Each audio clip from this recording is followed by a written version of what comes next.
spell is for them to like, I don't know, get a job at a really good restaurant because you're an amazing cook. You know, maybe your spell gets them into a car accident, and the car they hit or get hit by is like some really famous chef, right? And that famous chef is like, oh shit, blah, blah, blah, Right. blah. And your friend or your partner is like, holy shit, like, oh, it's so an honor to meet you. I'm a cook, blah, blah, blah. And yeah, it sucks. Like, car's been hit. Right. Insurance shit going on too. But now he's made a connection with this like super big restaurateur who is now like, hey, come to my restaurant on you know, Thursday and let me make this up to you and cook in my kitchen. And then maybe from there a job happens. Right. You know what I mean? Like, but the spell will find a way to make that happen. And maybe that's because the restaurateur hasn't learned his lesson about not being on his phone while driving. So the spell found a way to make that happen. You know, and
hey witches, blessed full moon in Aries, and welcome to the season finale of Spelling the Heka-tea with Marcus and Evanne. My name is Marcus James. I'm an author, activist, witch, and as always, a defiant homosexual. And I am Evanne Freeman Casey. I am a witch, a fiction editor, a legal assistant, and a lipstick lesbian.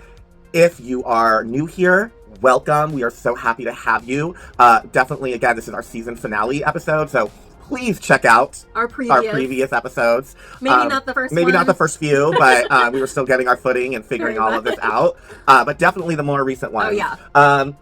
And if you are returning, again, thank you. Excuse me, I had a burp.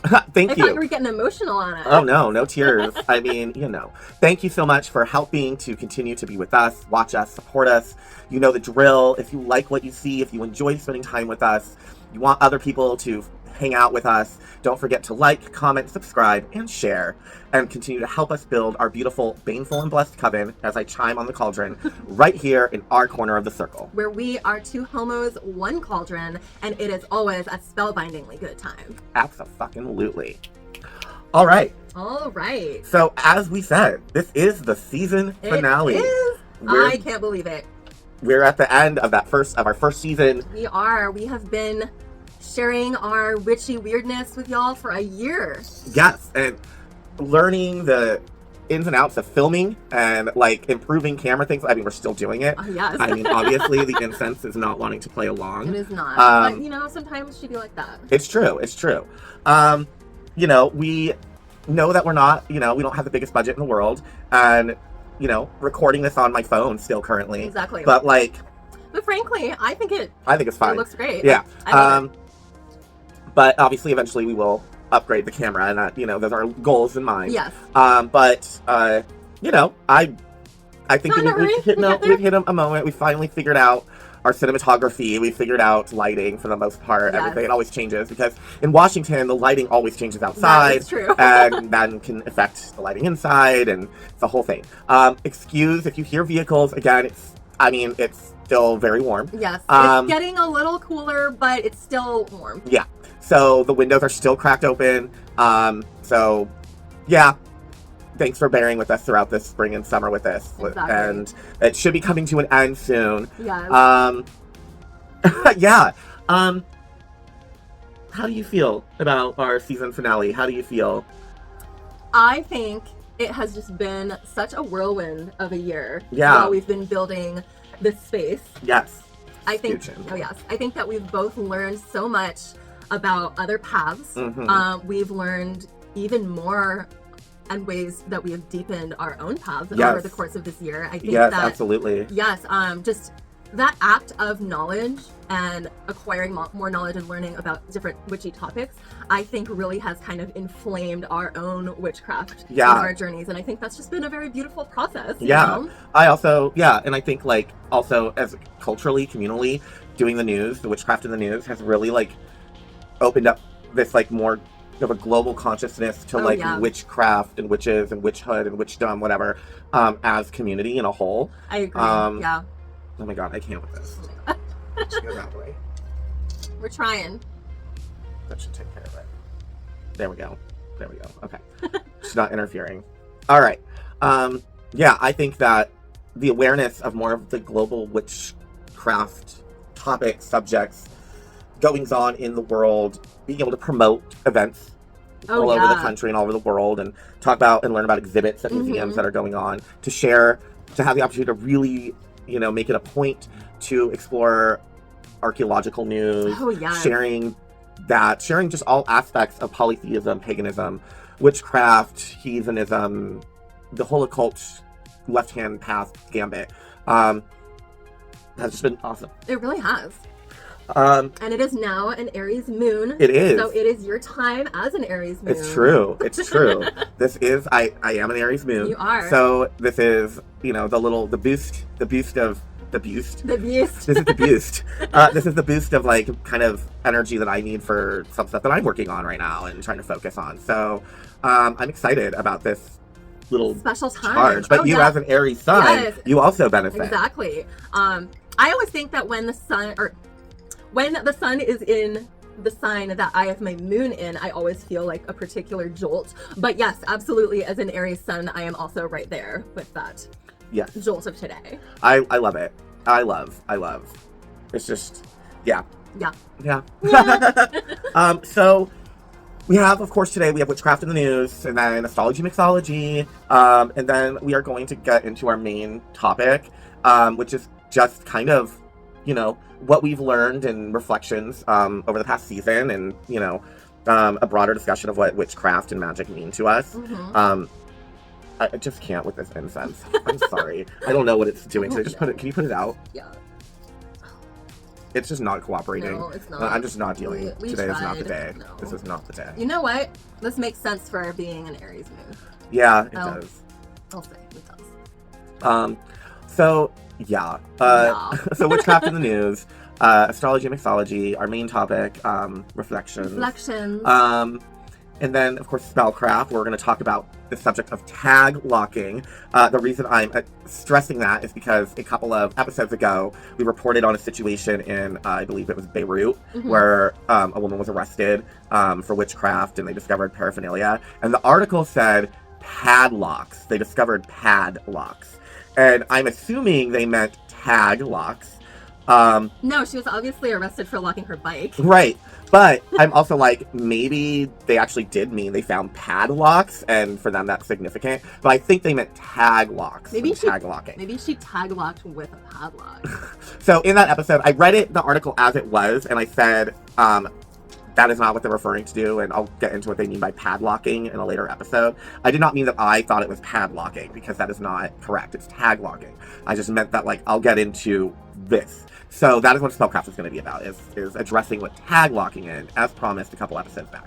And then the last fucking episode of the Pagan invasion, doorways or pathways, whatever, to Satan. Hopefully we're going to get back to some more like witchy shit, because the concern was really marketed as the pagan invasion as in witches and Satanists, but it hasn't really been focused on it at all. Really it's kind of just been like a hit list of enemies of alternate religions that have like financially succeeded in the U.S. in ways that they hadn't or weren't anymore at the time.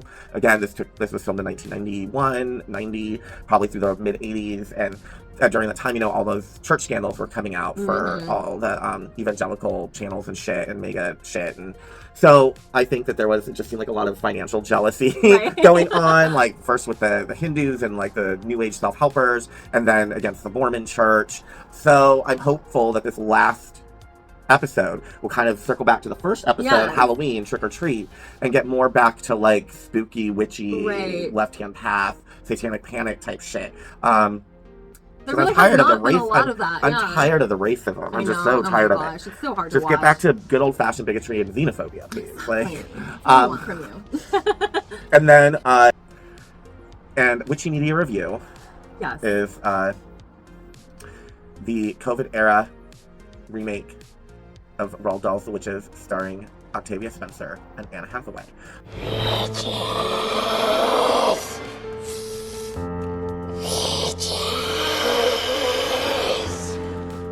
You are a she-kid for nothing worms! I'm going to full disclose here. When it came out, I tried to watch it. I got about 10 minutes in, and it was so horrendous that I turned it off. So I do not have high expectations. I don't even have high expectations of getting through it. No. But for you guys, we will do it. I'm gonna try. I never saw it when it came out in 2020. Right. I had not seen the original The Witches at the time. Right. So I knew that this was not going to be a particularly faithful adaptation.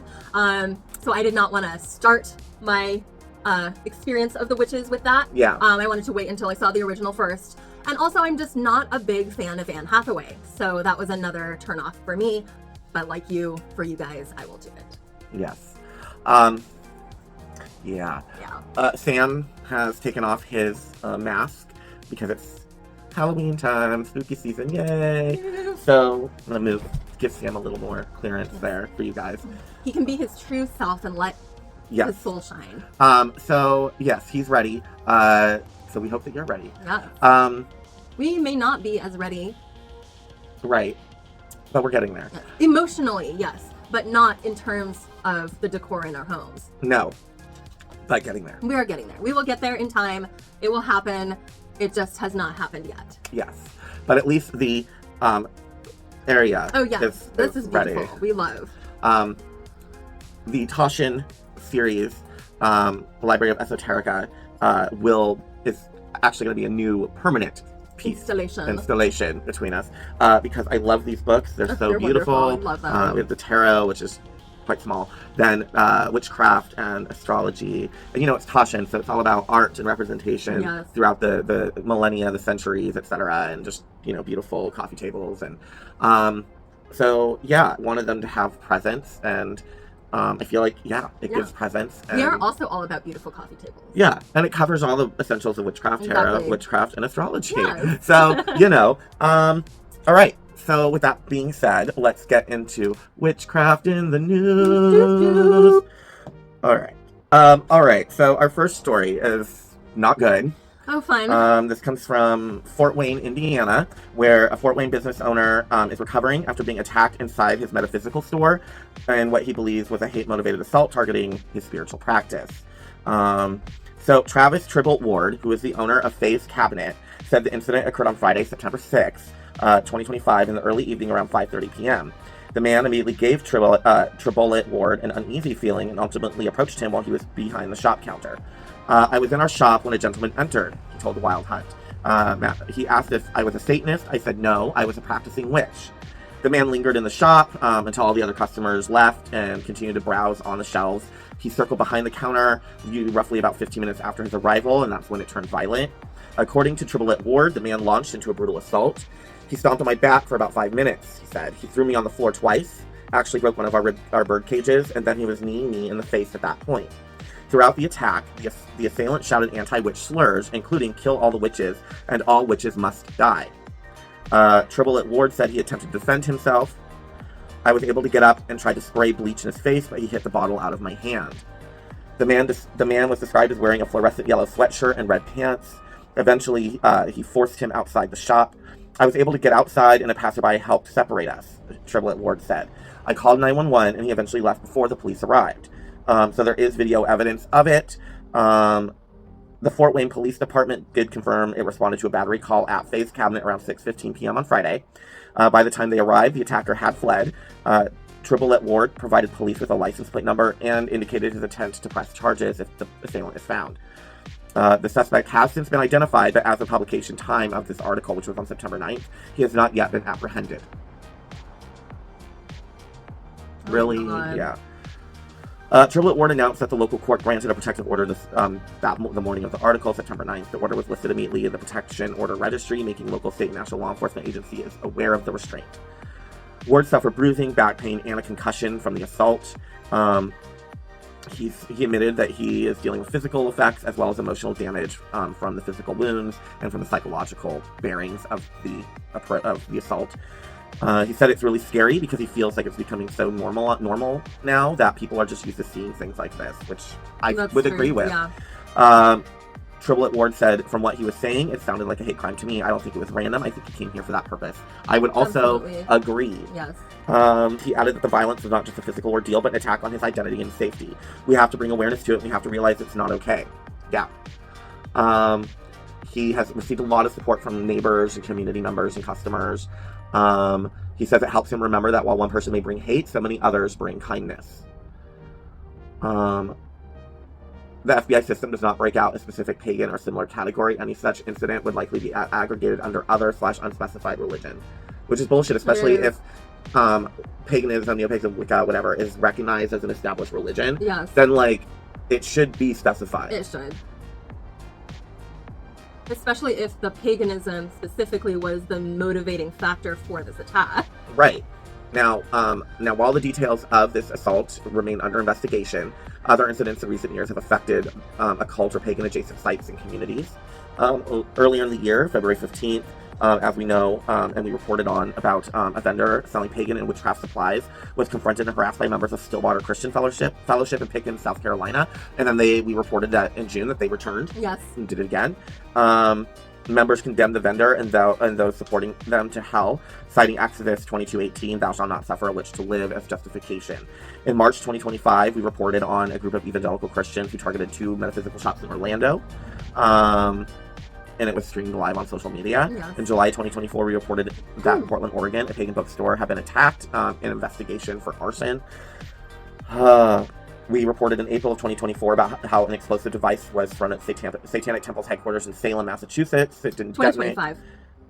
Yes, but it happened. But it happened in Yes. April 2024. Yes. Excuse me. But in April, we reported on the incident that happened in 2024. Yes. Sorry.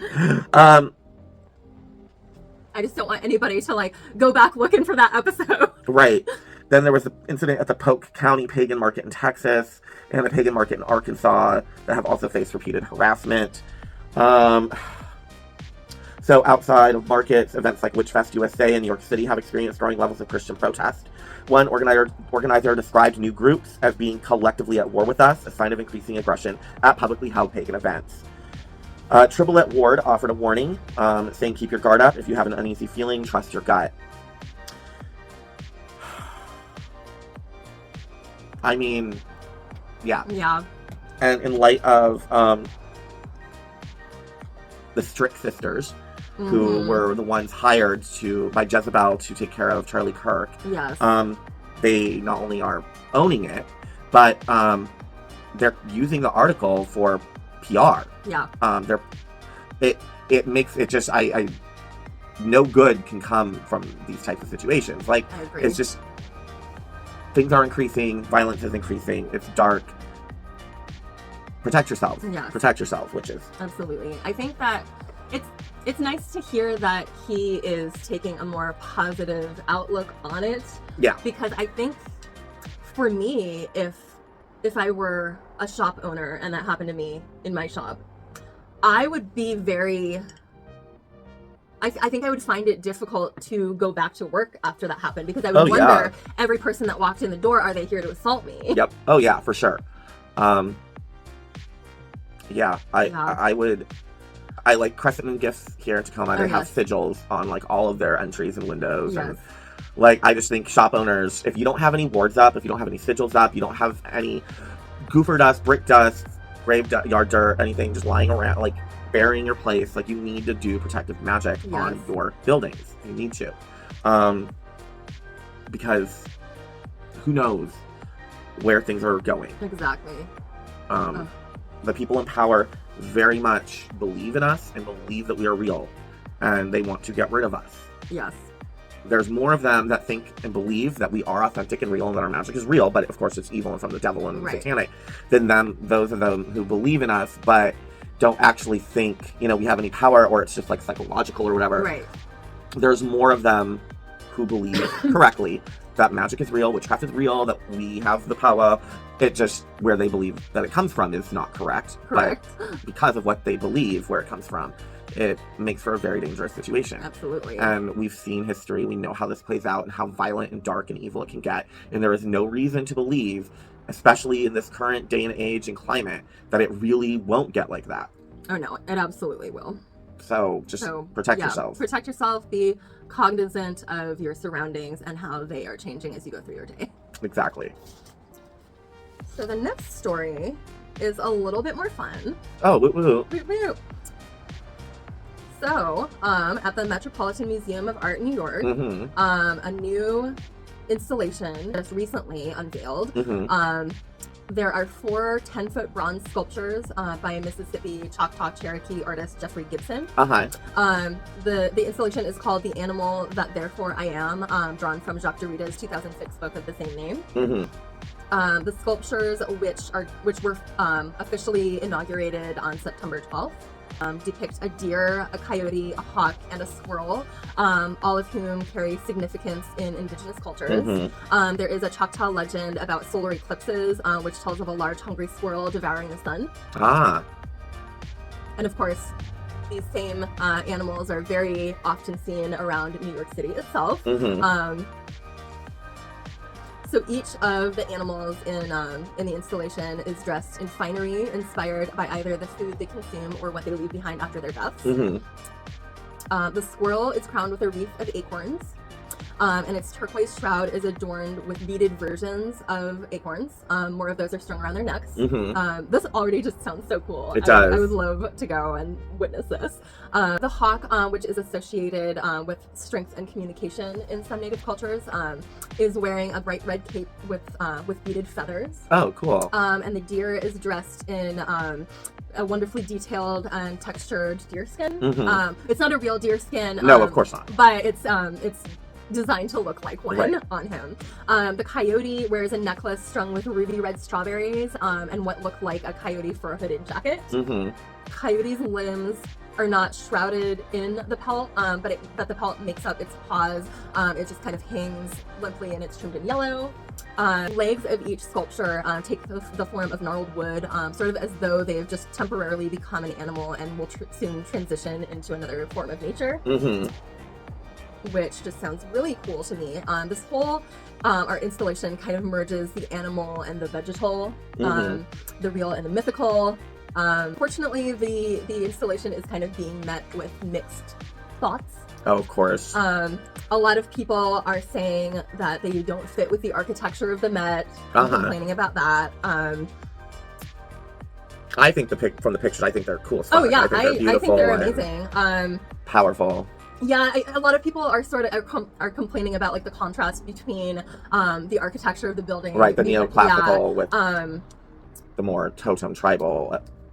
Exactly. But there are others who are loving it. That it actually more adds something to the architecture, which I personally happen to agree with. From having seen the pictures, I would love to see this in person. I think that would just be a very beautiful experience.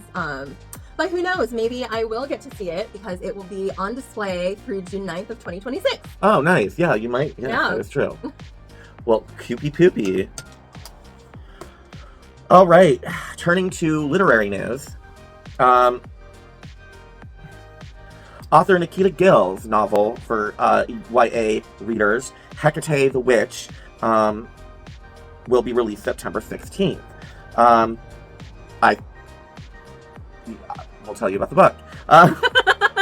That tells you everything you need to know, probably. So, according to a release from publishers Little Brown Books for young readers, Heka-tea the Witch is a stunning reimagining of Greek myth for fans of Circe and lore, from the British Indian poet and author of These Are the Words, Fearless Verse to Find Your Voice. Gill's newest work tells the story of its eponymous heroine, born into the war. Heka-tea and her mother are left behind by the menfolk of their Titan family. Not the menfolk. As they battle against the new gods, the Olympians, kicks off. Soon after the battle starts, Heka-tea and her mother are forced to flee their home as the Olympians overpower and enslave the Titans, including Heka-tee's father, Perseus, and imposes their power over the universe. In order to save her daughter from the likes of Zeus and Poseidon, Heka-tee's mother makes a decision to leave her with the goddess Styx and king of the underworld, Hades, where she has to learn more about her parents and take her life's direction into her own hands. Oh no. Importantly, the book uses Greek mythology as a metaphor, exploring themes of childhood trauma and war and becoming a refugee. The publisher writes, so Nikita connects Heka-tee's experience to her own, explaining that she too grew up as a child, surrounded by war in both Northern Ireland and Kashmir. It sheds light on such an important and never-ending conversation, especially in today's world, while also maintaining the balance of an age-appropriate and compelling read. So it's hitting the shelves this fall, again September 16th, Heka-tea. So it already hit the shelves. It's out. Heka-tea will have a deluxe limited edition available in the US and Canada, featuring gold sprayed edges, printed end papers, and foiled stamped case. Read an exclusive excerpt from Heka-tea, The Witch Below. I'm not going to do that. It's terrible. Okay, here's the thing. This is not correct. I don't even know where this plot's coming from. No. I have no idea where this plot is coming from. Because Heka-tea did not flee. She was not, this is like her becoming a goddess. This is Heka-tea before she becomes the goddess. This is like, the book features a retelling of the classic mythology story of Heka-tea before she became a goddess. She never before became a goddess. She was always a goddess. And she was around, like, Ides of Heka-tea. Go see our 3-part special, The Ides of Heka-tea, Part 1, Part 2, Part 3, to learn all you need to know about Heka-tea in depth. Heka-tea was not before a goddess. Heka-tea was always a goddess. Even in the Greek myth, she was a titaness. She was a primordial pre-goddess, first goddess. Like, she didn't flee. She wasn't a refugee. She fucking turned around and fucking basically betrayed all the other titans and took down her own father and everyone else to help the Olympians take their throne, etc., etc., etc. There was no fleeing. She was not a refugee. She didn't go hide in Hades. She didn't have to mature and into her girlhood, womanhood, and become a goddess. Like, this is bullshit. Sorry, Nikita. Nikita Gill.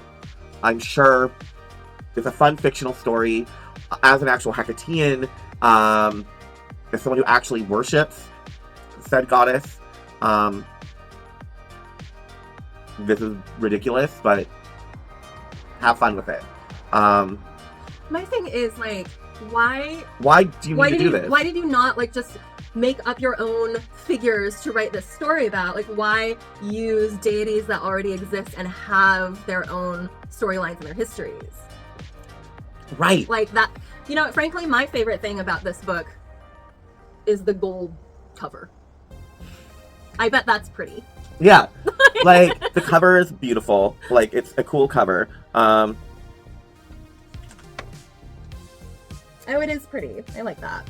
But yeah, it's a cool cover, like, and I'm sure the art's gonna be great. But like, I have no desire to read this because it's not true to Heka-tea. It's not true to my deity. It's not true to my goddess in a real way. It infantilizes her and changes her story completely because this is just not accurate. So I'm curious, like, the article refers several times to Heka-tee's mother, but then it doesn't say who they are saying that is. Right. Are you saying Hysteria? Are you saying Nyx? Like, what are you? Who? Right. Kibble? Like, are you just making up a new goddess? Like, I'm confused. Yeah. Is she unnamed? Like, I don't know. But then they refer to her father by name. Yes. But they just reiterate over, like, several times in the article, Heka-tee's mother. Like, why does she not get a name? Yeah. Yeah. And who is it? Yeah. Who are you saying it is? Yeah. Exactly. So, but it's out there if you want to read it. Yes. Please let us know. All right, now off to the American South again. Ooh, yes.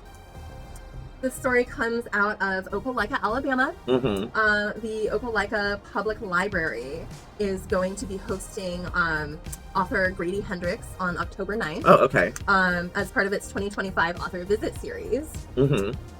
Promotional language for the event asked if witches eat children, dance under the moon, or worship Satan, and promised a wild flight into the blackest night, filled with broomstick brandishing, curse hurling, baby eating, world destroying, unkillable, unstoppable witches. Oh my. Yes.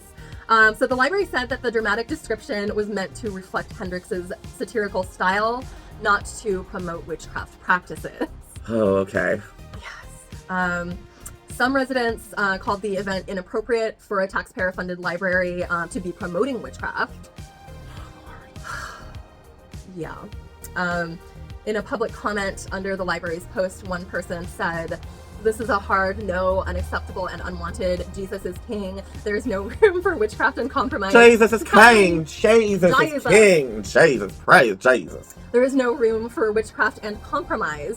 I'm not sure what she means by that. This is dangerous stuff. Praying it is canceled in Jesus' name. Also, she didn't put an apostrophe after Jesus, so there's that. However, there have been some messages of support as well. One person said, "Thank you for bringing one of my favorite authors. So excited." So I hope that she gets to go and experience that. Same. Library officials have responded to the mixed reactions by stressing that the event is strictly literary. Anna Jones, the community relations specialist, said, "Grady Hendrix is a fiction author in the horror genre. He is part of our 2025 author visit series, which has also featured Mary Kay Andrews, Kylie Reed, and children's author Mike Mulbrow. This is a ticketed event for adults 18 and over." Again, no one's trying to poison children. Right. Children aren't even allowed. Exactly. To be a legal adult. Yes. Tickets went on sale on September 8th for $35, which I think is very reasonable. Agreed. Oh, yeah. Including a signed copy of Hendrix's new book, Witchcraft for Wayward Girls. A limited number of free admission-only tickets became available on September 22nd. Okay. You know what? If I were in Alabama, I would go. Oh, yeah, for sure. For sure. Absolutely. I mean, it sounds very fascinating, and I just also enjoy pissing off some Christians, frankly. Yes. All right. So now, off to London for London Fashion Week, where the Occult is having quite the moment. As we already reported on earlier this year, fall winter was showing very witchy time. Very witchy, and apparently spring summer is showing witchy as well. So as we know, with October coming, it is our time, it is our season. October, we are now oogling and ogling in, and it's wonderful, wonderful, wonderful. So, of course, a lot of this reflects in our wardrobe, and as witches, our wardrobes can spread the gamut of fashion and appeal and taste, and all different subcultures and everything, but there's always something witchy and a little mysterious and mystical and even spooky and scary about us. And our vibe. So, this week, at London Fashion Week, excuse me. There was a lot of laced and velvet corsets that spread out like wings from the body. A lot of like music that was went from the gamut of like new agey to like dark tribal. A lot of silhouettes of maximalism, royal blue velvet skirts, trains and skeletal patterns embellished on the fronts. A lot of platform boots, cage skirts, tightly bound, corsety, constrained faceted gowns and bodices. Turkish designer Bora Aksu took similarly spooky cues for the season with a collection inspired by broken dolls, which were ultimately chosen to celebrate imperfection, but also summoned up a witchy spirit. Several black lace ensembles, complemented by harlequin tights, lace headpieces, elbow-length gloves, T-bar block heels, and Aksu's signature flouncy frocks. It all took place in a church garden to the sounds of Florence and the Machine's Just a Girl. Cool. Over at Deep Petsa, it was time to hail the Sea Witch. The environment was instantly made mystical by the music, which featured almost nothing but the sounds of splashing waves. The models then emerged, men and women looking aghast with black tasseled waist-length hair, clay smudged onto their hands and feet, and deliciously grotesque blue lips like they'd all been strangely washed up onto the sand. Terror and power personified. As for the clothes, the standout looks included a crimson two-piece featuring lace-up trousers with matching bodice, a white and blue patterned sarong, modeled by a woman whose hands covered her breasts. It was giving mermaid witch, apparently. And a black sheer gown with swirling patterns that was thrillingly one-breasted. So one-shouldered, but a bit risque. Oh, yes. They moved slowly and intentionally. They were emblematic of Greek goddesses. The words Angel of Athens and Fragment of Aphrodite were emblazoned across slogans t-shirts. Let's see, there were various nods to witchiness at Lily Curia, where the footwear was almost too woo to be true. The Lilith tall boot comes with a pointed toe and laces all the way up to the knee, making it very much a witch shoe. The white Jules ankle boots featured a more dynamic square toe, while the Isadora tall boot came in dark brown with white laces. As we know, witches are nothing if not defined by our uniquely powerful and intrinsically divine energy. So that's really cool. It's nice to see that, like, witchcraft, witch core, witch aesthetic, witch energy is still influencing fashion. Oh, yes. I just love that, and I think that's fantastic. Oh, me too. And it seems like so much care was taken to do it respectfully, as opposed to kind of like in a more spectacular kind of way. Exactly. So I really like that. It's a pet peeve of mine, whether it's in a fashion show or a book or a movie, when witchcraft is portrayed in an overly fantastical type of way. Yeah. I really like my witch media to be rooted in realism. Yes. As a practicing witch myself, I just think that's very important to root it in reality, because we are real people. Yes. And to just be respectful when you handle the topic, and it really seems like that was done here, so I just say kudos. Like, I'm not against more fantastical effects as to represent the spell working, but I want the spell to be authentic. Yeah. I want all the machinations and mechanics and beliefs, etc., of the witch in the media in question to be rooted in truth. Yes. But again, but with the actual, like, results of the spell, it can be a little fantastical how that looks, you know. I don't like sparkles and Yeah, like I want, like, how it is in real life. You do a spell and then a gust of wind comes in and blows out your candles right on cue, or you hear something, or, like, you know, I call out to Heka-tea and do a spell for her help, and then immediately finish, and all the dogs in the neighborhood howl or go off right on cue, and I know that's her answering, because that's one of the signs that she's answered you. Right. Like, that kind of shit. Yeah, you know? Like, I love that. But I don't love, like, the green and purple lights shooting out from fingers. No. I don't love the velvet robes and the wands. People lifting up off the ground, and they're surrounded by lightning and light. Right, like, I don't like the lightning and light and the fucking, like, I'm not against the levitation. No. Give me the levitation. Like, but, like, for me, like, for example, in my novel Symphony for the Devil, my second one in my Blackmore books,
the character of Seraphine Blackmore, Fiona Blackmore, she does have a moment where she levitates in the air, and she brings down fire, but it's, like, from the sky. It's like lightning hitting shit and then lighting things on fire. It's not coming out of her. Right. Like, I don't want shit coming out of you. I need, like, fantastical shit can happen, but I need it to be based in the elements. I need it to be like, I don't want magic shooting out of hands, out of eye. Like, I don't want to see the sparkles and the twinkle twinkle and the like, no.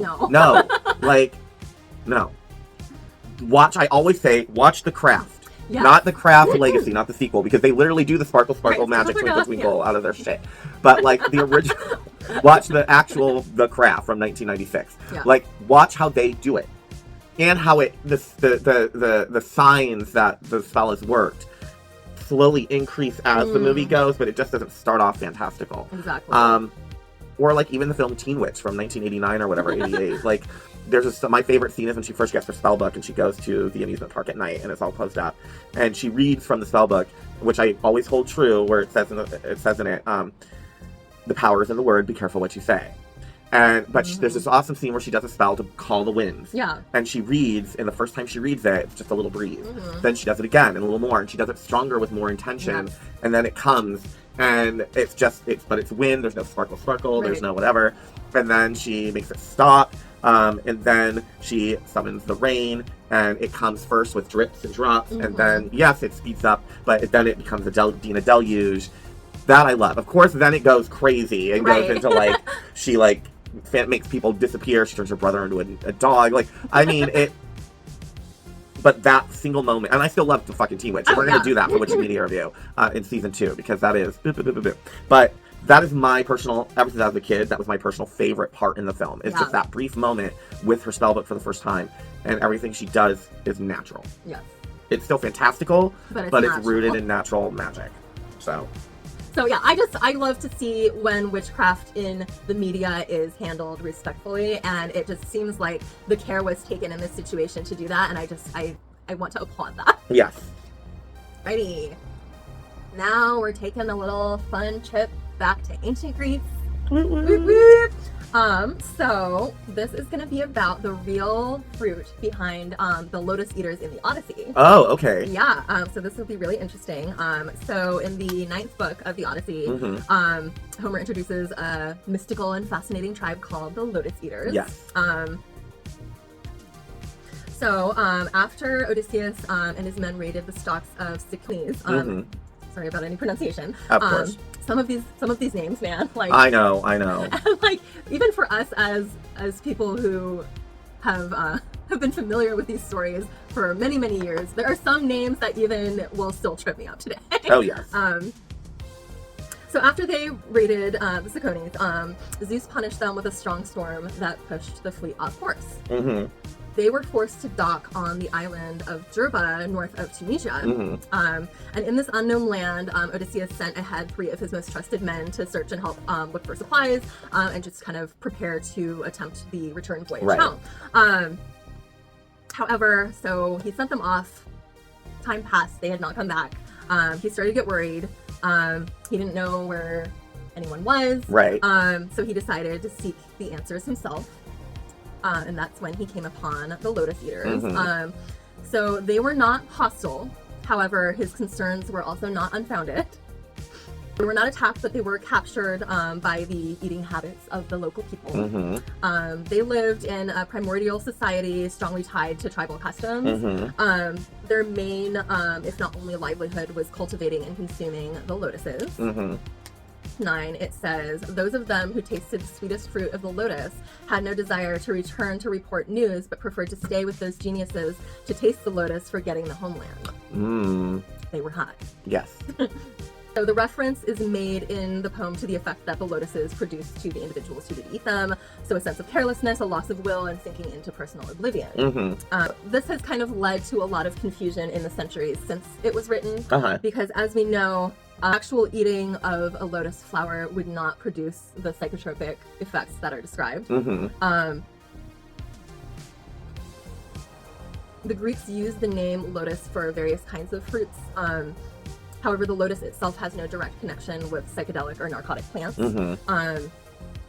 However, thanks to archaeological, historical, and botanical studies done more recently, it has been possible to narrow the field of research and identify the fruit in question. So a strain of lotus called Cyrenaic, named after the Roman Empire region Cyrenaica, grew in the territories of present-day Lebanon and Tunisia. That was later named Ziziphus lotus. The fruits of this particular plant are identified as one of the jujube species. Okay. Found today mainly in North Africa and Asia. The jujube is commonly consumed in various traditional cuisines. The Ziziphus lotus plant represents kind of a wild variant of the jujube. In the histories by historian Polybius, there's a reference made to the Lotophagus, the lotus eaters, featuring jujubes in their daily diet. And what he said was the whole fruit, when crushed ripe, is stored in the pots and is used to feed the servants. While deprived of the kernel and preserved in the same way, it is food for the free people. Macerated in water and minced, it is used to make a wine-like drink. Okay. So it's actually very possible that the main source of the lotus's psychotropic effect was actually the wine, not the lotus itself. It was produced not from the vine, but from the plant Ziziphus lotus and its fruit, the wild jujube. Okay. So in addition, it is thought that with this type of plant, which was found on the island of the lotus eaters, produced jujubes with toxins. Okay. So this made the macerated product stronger in terms of the alcoholic strength and the psychotropic properties. Okay. So that's kind of where that people were experiencing when they were consuming them, as they were described. That's sort of how that all happened. It's interesting seeing sort of how it's described in the text and research that backs up exactly what was being described. Yeah. Because I think it's less obvious if you actually read that section in the Odyssey. So I can definitely see how over the course of time people would say, lotus, like that doesn't do anything, Right. So it's interesting to see how that actually happened and how it was kind of like being prepared into the wine that it was being used in. Right. Well, and then again, I find interesting is, once again, we have archaeologists, historians, etc., confirming the reality of the liturgy, that there is that, and that it was found on the same island. Yes. The island actually exists. This fruit, the jujube, was found on that island. So therefore we figured, so this is what they were actually eating. And lotus was a word for many a thing. Yes. So this would have been also called lotus, and it is a cousin to that lotus. So right. It's not lotus as we think of it. No, of course not. But once again, it's showing, Christians, where is your historical evidence? Right.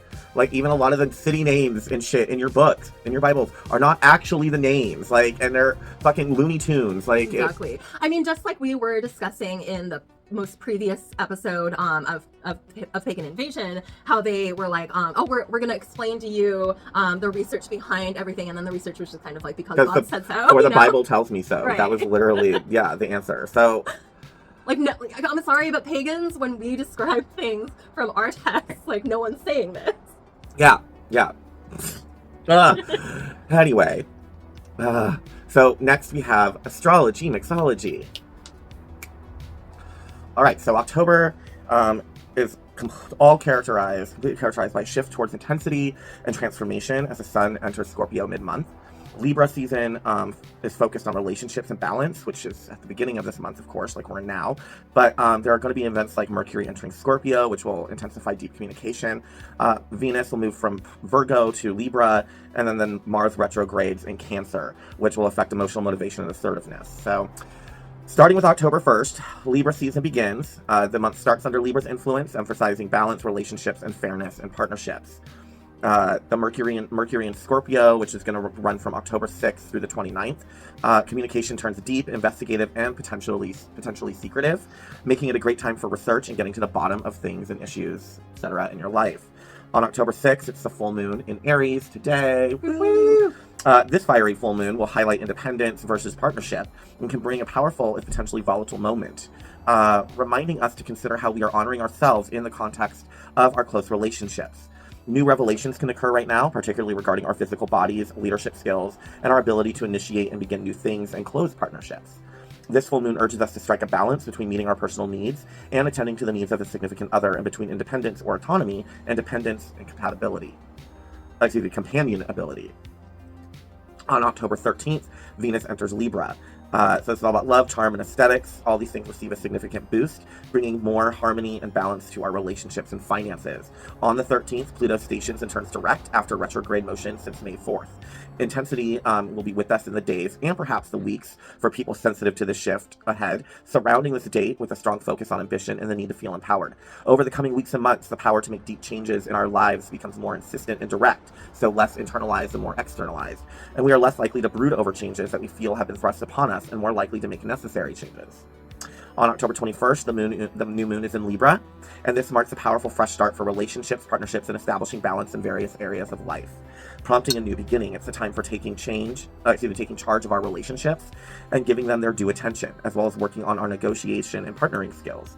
The resolution of conflicts is in focus as the objective. Because this lunation is squared with Jupiter and Pluto, we should watch for exaggeration and excess. However, we do need a fresh start, so shooting too high or too far won't help us achieve our goal sooner. So the sun in Scorpio is October 22nd.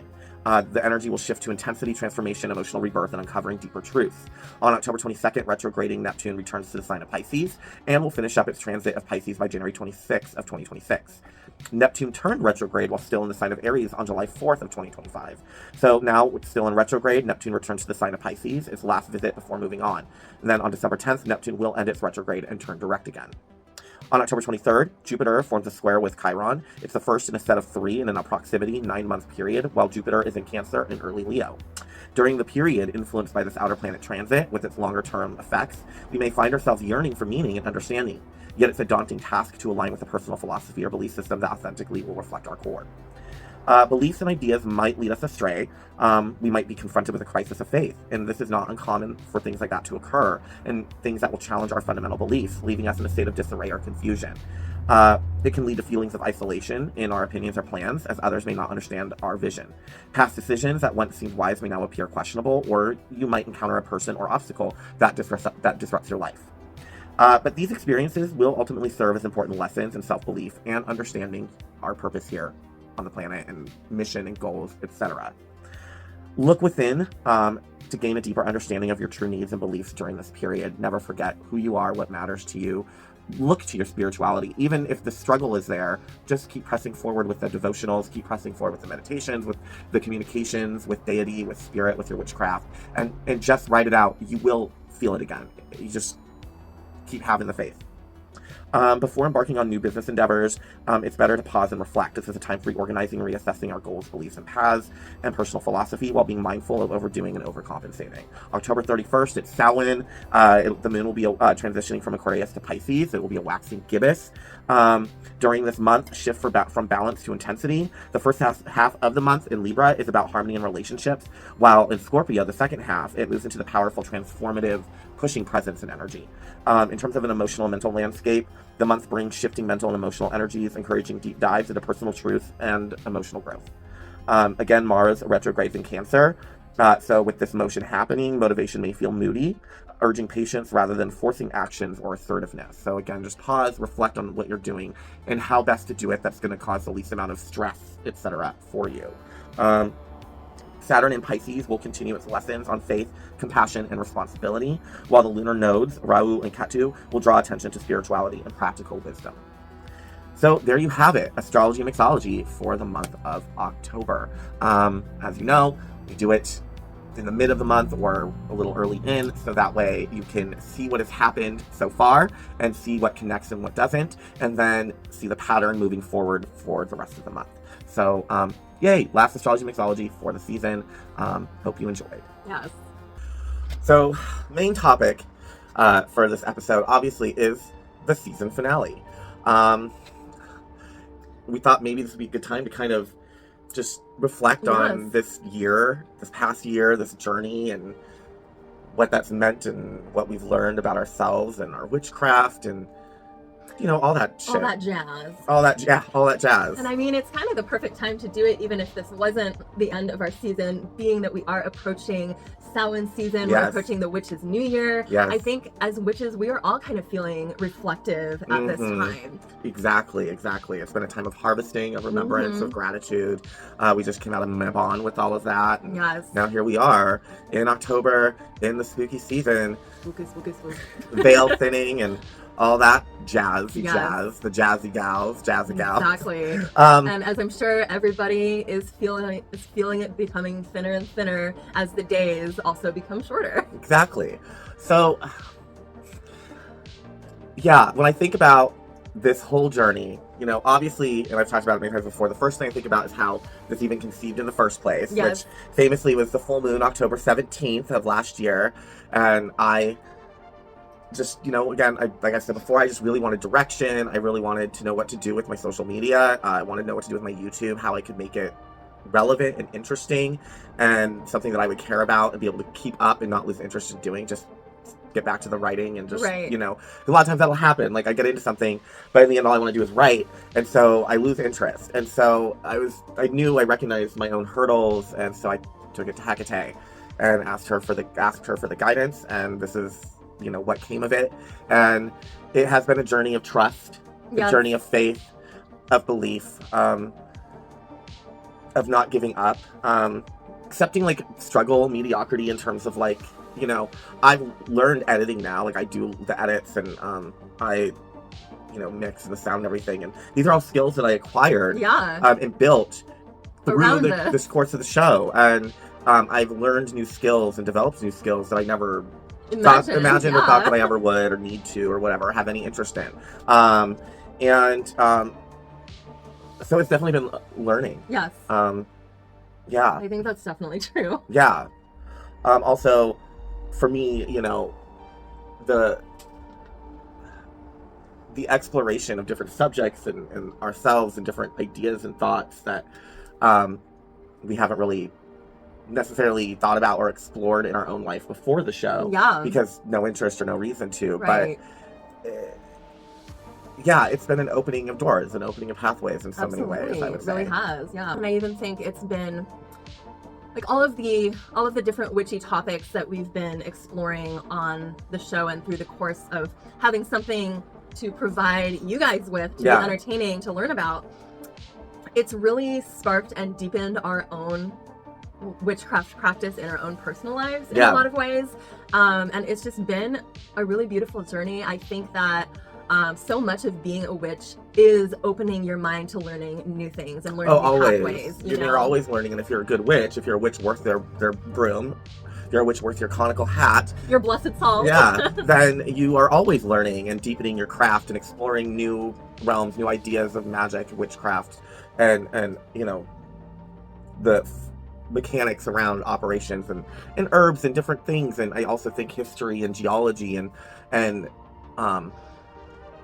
anthropology even. I think all these things are subjects of exploration that kind of all go hand in hand with witchcraft. Absolutely. And I think to be a witch is to be so well-rounded in so many things. And I just like that this show, this journey this past year has really been kind of like, I mean, looking at spells that for spellcraft, I never really thought to look up. Exactly, me too. In a lot of ways, like I ended up, you know, recommitting to the work of spellcraft in itself because of the show. For the longest time, I've been very just kind of like intent focused. The most I would get is maybe a candle, do candle magic and a corresponding candle and maybe corresponding incense or herbs to burn. But like, I wasn't like doing the mechanics of witchcraft, making bags or puppets or doing things with nature, or doing like actually the craft of witchcraft until the show. Yeah. And as a result, you know, now I have my devotional altars and I have a working altar where I just had devotional altars and I would either petition or just, in the case of my Heka-tea altar, for the longest time that was kind of double duty. It was also just kind of like my working altar. It was like my main altar. But everyone else had their own altar and I was like, girl, and she wanted her own altar, the whole thing. I think I talked about it. But anyway, but now I have a working altar for actually working the craft of witchcraft. And I forgot how much I enjoyed the craft of witchcraft. I did too. And if it wasn't for the show, I don't think I would have gone back to exploring that. Yeah. And kind of that I think kind of segues into my experience since doing the show.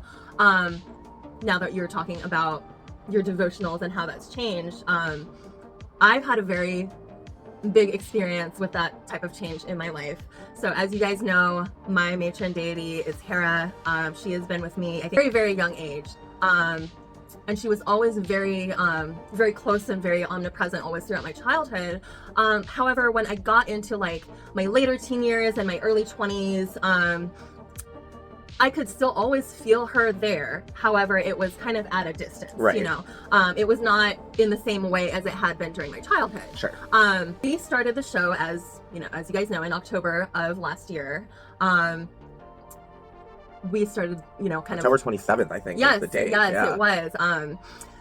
So we obviously, in the course of that, we started really kind of flexing our witchy muscles, learning all kinds of different things, different pathways, blah, blah, blah.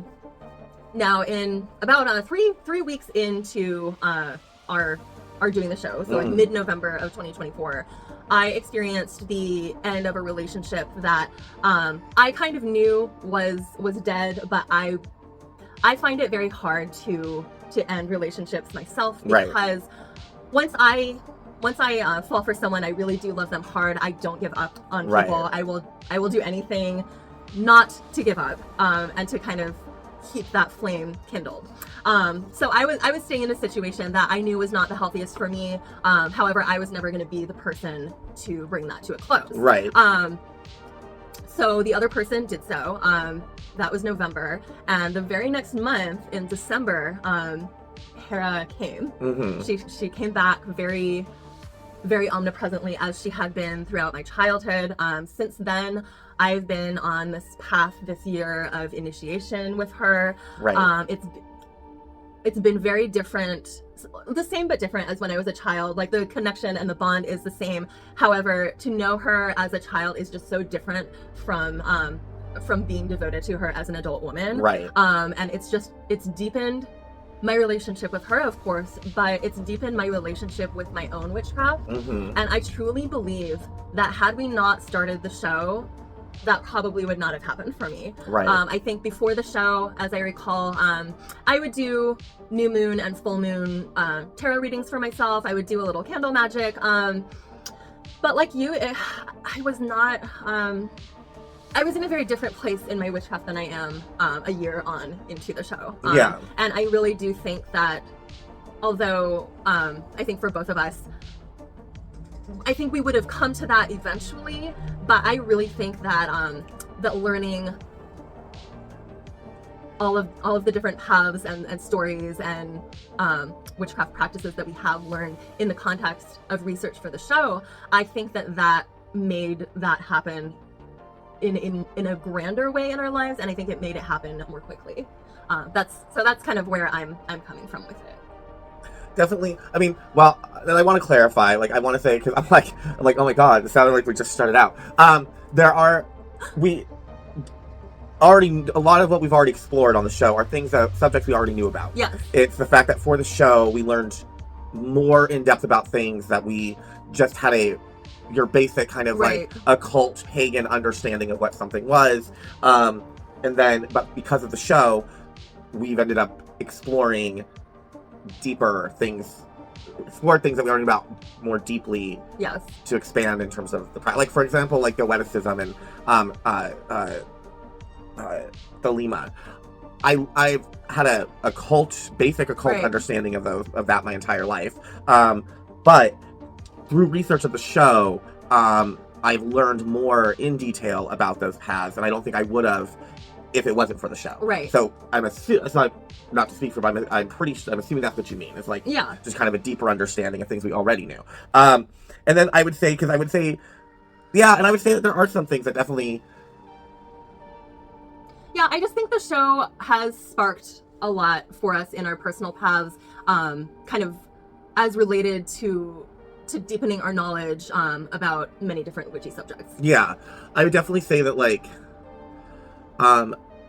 thanks to Pagan Invasion, I've learned more about, like, Eastern gurus than I have ever I actually thought I would ever know. And there was a moment there when I was 16, 17, that I was, like, really into Hinduism, and I was, like, working with Vishnu and his wife Lakshmi, and, excuse me, and I'm burping. Right. Excuse me. I never really explored the guru side of it. Like, because working with a high priest, a priestess, a guru, right. Anything like that has never interested me. No. It's never appealed to me. It's not my thing. So I just never really learned anything about the gurus, right. about all that shit, until, ironically, like I said, Pagan Invasion. Yeah. Now I've learned more about the guru yogi side of Hinduism and the Eastern movement, New Age movement, than I would never have right. if it wasn't for the show. Right. I think there's a lot of topics that before the show I had like a baser understanding of that has now deepened, but there's also some topics that I actually knew nothing about before we began to, research for a particular episode. And then by the grace of that, we had to sort of delve into that knowledge. So there's just things that I never would have had the interest to learn that I did for the show.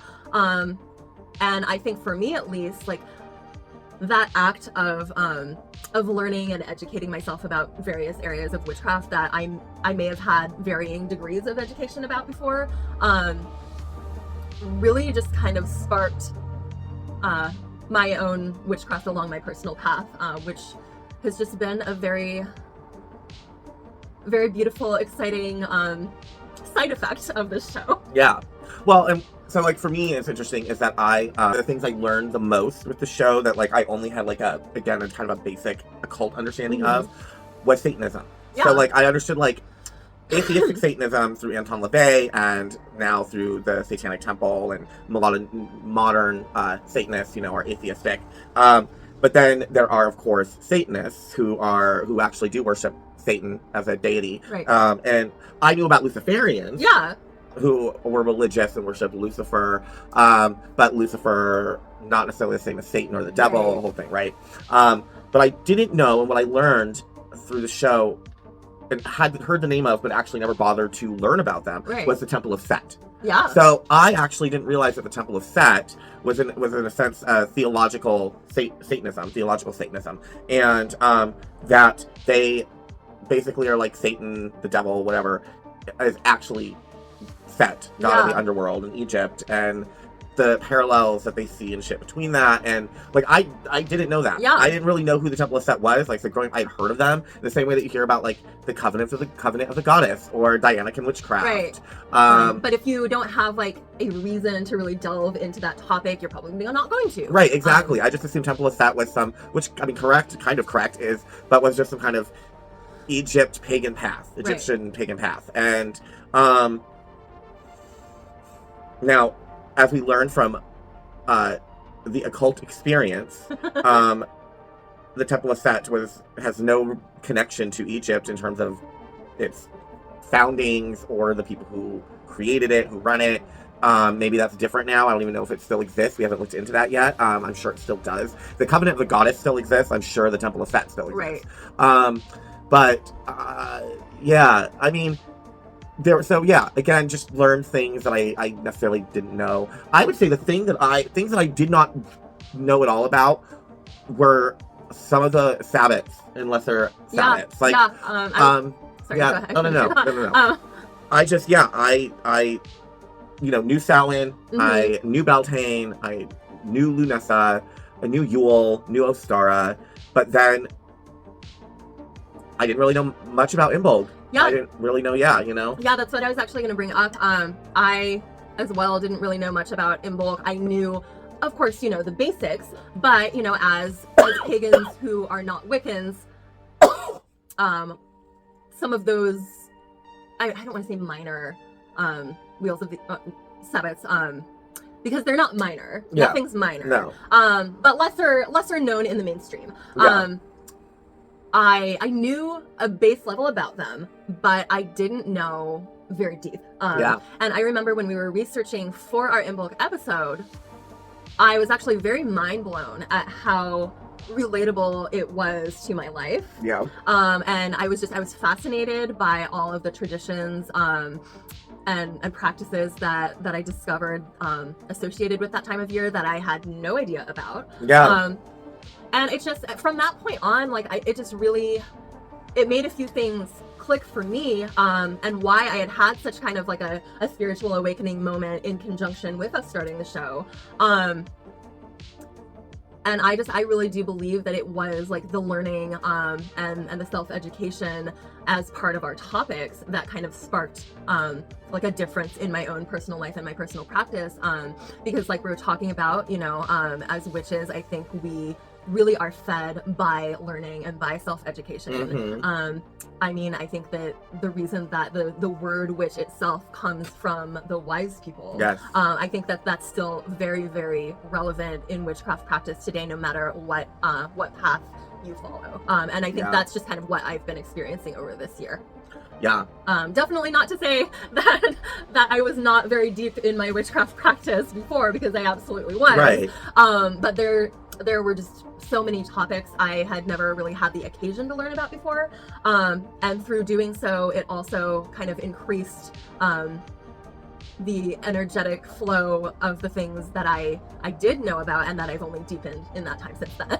Well, and I think too that like, for example, Ostara. Yes.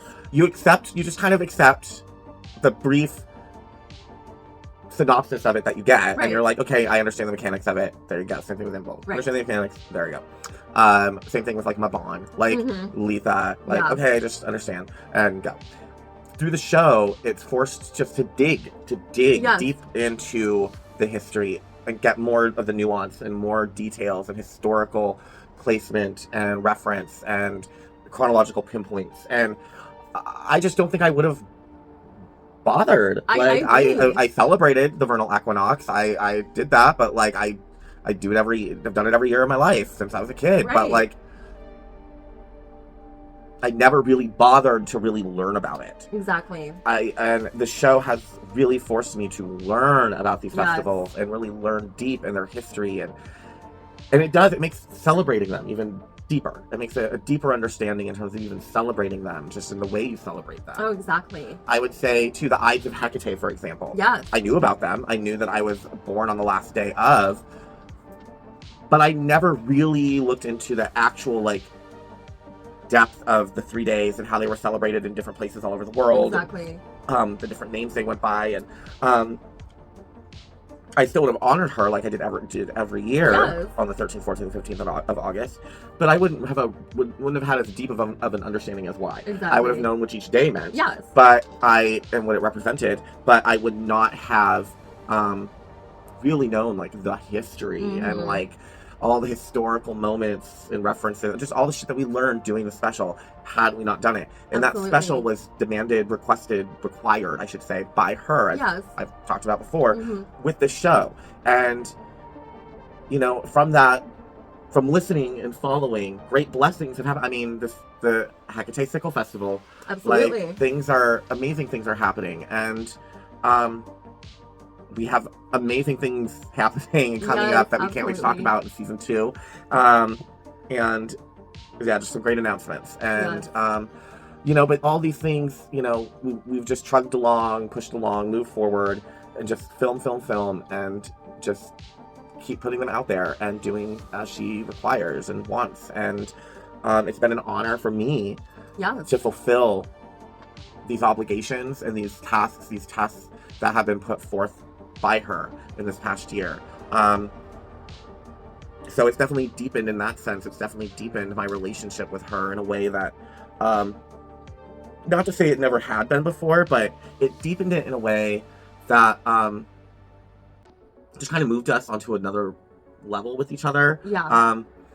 Because I was rising to a challenge that was completely ecclesiastical in nature. It wasn't rising to a challenge of survival or whatever, or, you know, trying to keep a roof over the head or whatever. This was a completely spiritual, ecclesiastical expectation task, which has not been put on me in a very long time. And it felt nice. It has felt nice this past year, because it's really helped me to really continue to, connect with all of my witchdom on a deeper level. Yes. And I was already doing full moon and new moon rituals and again celebrating every Sabbath, but I wasn't doing weekly devotionals, daily devotionals. Neither was I. Aside from I was for Santa Muerte, and I was for Papa Legua Eshu at times. The only one I was really consistent with was Santa Muerte, because she demands that. But even then, but with Heka-tea, I really kept it full moon, new moon, Sabbath. And then, I just, through the course of this year, I have found myself realizing that I can go to Mom a lot more often. Yeah. And that it's okay to approach her during the day. And that a lot of that had to do with, not because, I needed to learn something more about her for the show. It was, I was learning constantly, working on the show during the day, talking to her out loud. Right. And then feeling like, I should only be coming to you, respectfully, you got a lot going on, I don't need to be bothering you all the time. Right. And then finally it was just no, she wants you to bother me. Yeah. Fucking bother me. And so as a result, I have gone to her more frequently, just during the daytime, to honor her as the sun, or just maybe once a week, just to vent, cry, seek advice, direction, use my Heka-tea Oracle, and a a lot of that just has had to do with the show and the demands of the show, and working and researching every week for the show, because I'm constantly doing that. Yes. And so when I'm realizing that, when she finally was like, you can stop apologizing for bothering me. Like, you're not bothering me. Like, it's dark somewhere in the world, and I don't thrive in darkness. I mean, I love it, but I also love the sun, and just talk to me. And so, yeah. Exactly. I mean, similarly, I think that being in the process of researching for the show and our episodes, like, it forced my mind to be open and my witchcraft to be sort of shooting out in ways that it was not before. And I think that that's why it's coincided with deepening my relationship with Hera, because as soon as she saw my mind open and my heart open, that's when she came and she said something. But so many times since we've started the show, I've remembered things from 2, 3, 5, 10 years ago that I now recognize as other times that she was reaching out, that she was letting me know that she was there. And it was kind of a situation where she was like, I'm telling you I'm here, all you have to do is say my name. Right. And unfortunately, like, when you are experiencing not a disconnect, but kind of like a closeness from afar with your deity, you're not always going to recognize those signs unless your mind is open. Right. So that's kind of how I felt about it. I think that this was able to happen for me at that time, and I was able to hear and respond to those messages because my mind was open from researching the show. Yeah. I think that it's absolutely not a coincidence that these things happened at the same time. No. I think that, I would say I like that sucks. A lot of what we report on fucking is like shit or sad stuff. But I really like learning about and seeing and keeping track of all that's going on in the world related to witchcraft. And I like that we've been able to have fun with it. I like that we've been willing to be silly and stupid and make cheesy, kitschy fucking trailers, do silly things that we know are silly and amateur. Yes. And we don't care. That's kind of the point. Exactly. And we've been able to kind of just be silly and ridiculous with this show. Yes. Obviously, being a cook, I have loved doing Delicious Witch, having a cute little cooking segment. I could never have a full-on cooking show, though. Oh my god. I thought I wanted that when I was a small child. I thought that I would be a TV cook on PBS, for Food Network, and I'd have restaurants in Seattle, and I would live in an apartment above Pike Place Market and go downstairs every day to get my food from Charlie's Produce. And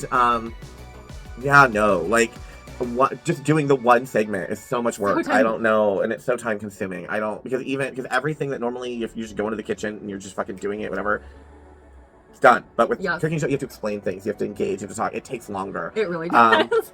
So but I love it. I love doing it, and it's been really fun to explore that and indulge that. Oh, yeah. I mean, I remember back when we initially started the show, and so much of, like, a part of the purpose for both of us was that we really agreed that we wanted to infuse witchcraft into every area of our life, and we wanted to share that with the world. Yes. And just building our skill episode by episode, and building and deepening our knowledge of witchcraft topics, and seeing our witchy lens in all of those topics. I'm very proud of us, because I truly believe that we have been able to accomplish what we set out to do, and that we're only going to continue to grow and expand from here, and I just love that. Exactly. I think that the fact that we've been able to go out into the community, that we've been able to spotlight different events, people, businesses, we're still getting there in terms of the comfortability of talking to absolute strangers. Like, you would think, oh, but aren't you a published author? Don't you fucking do science? Yes, but that's people coming to me to hear me speak, to have me sign their books, or to be on their podcast, do whatever. So, like, I already know that I'm, oh my god, flies, fruit flies, summer. Worst part of summer. But the easy parts are done. They're coming to me. I don't have to go to them. I don't have to approach them. Right. So, and you still don't want to look like an idiot, like talking on a cell phone. Right. Like, it's just, even though now it's so normal, and I really have learned that the past couple of days. Like, I've seen like young people just literally like on video talking to their TikTok shit on the phone, like on the light rail, right? And, like all this shit. So it's like, I will continue to get used to it, and I mean, in a year from now, I think when we get to the season 2 finale, I think it will look different as well. I think things will look very different. I think, you know, we're still learning, still adapting, still figuring shit out. But it's been a blast. Oh yeah, I mean, we have so much obviously to still learn, but I'm very proud of what we've learned on this journey so far. Yeah, it's been an awesome time, and it's just been an awesome show to make, and looking forward to even more cheese and more silly fucking trailers and silly Bewitched style changes and transportations, and you know, the Samhain episode's coming. So like, you know, it's good. It is. Sometimes it's a headache. It's a nightmare, especially working with ClipChamp, working with uploading stuff to YouTube. Oh my gosh, like sometimes anything can go wrong. It can be a nightmare, but it's fun and it's worth it. And I look forward. I love when I sit down to edit, and I know it's going to take all day, even though the episode's only like an hour and a half. It's going to take all day, and because usually there's a lot longer videos that have to be condensed, and you're like, but your videos are already long enough already. Fuck you. We know. But we're just passionate, okay? Just passionate, but I know that I'm going to enjoy myself. I'm going to sit down. I'm going to watch the episode. I'm going to laugh. I'm I'm just going to have a good time. And it's a fun day of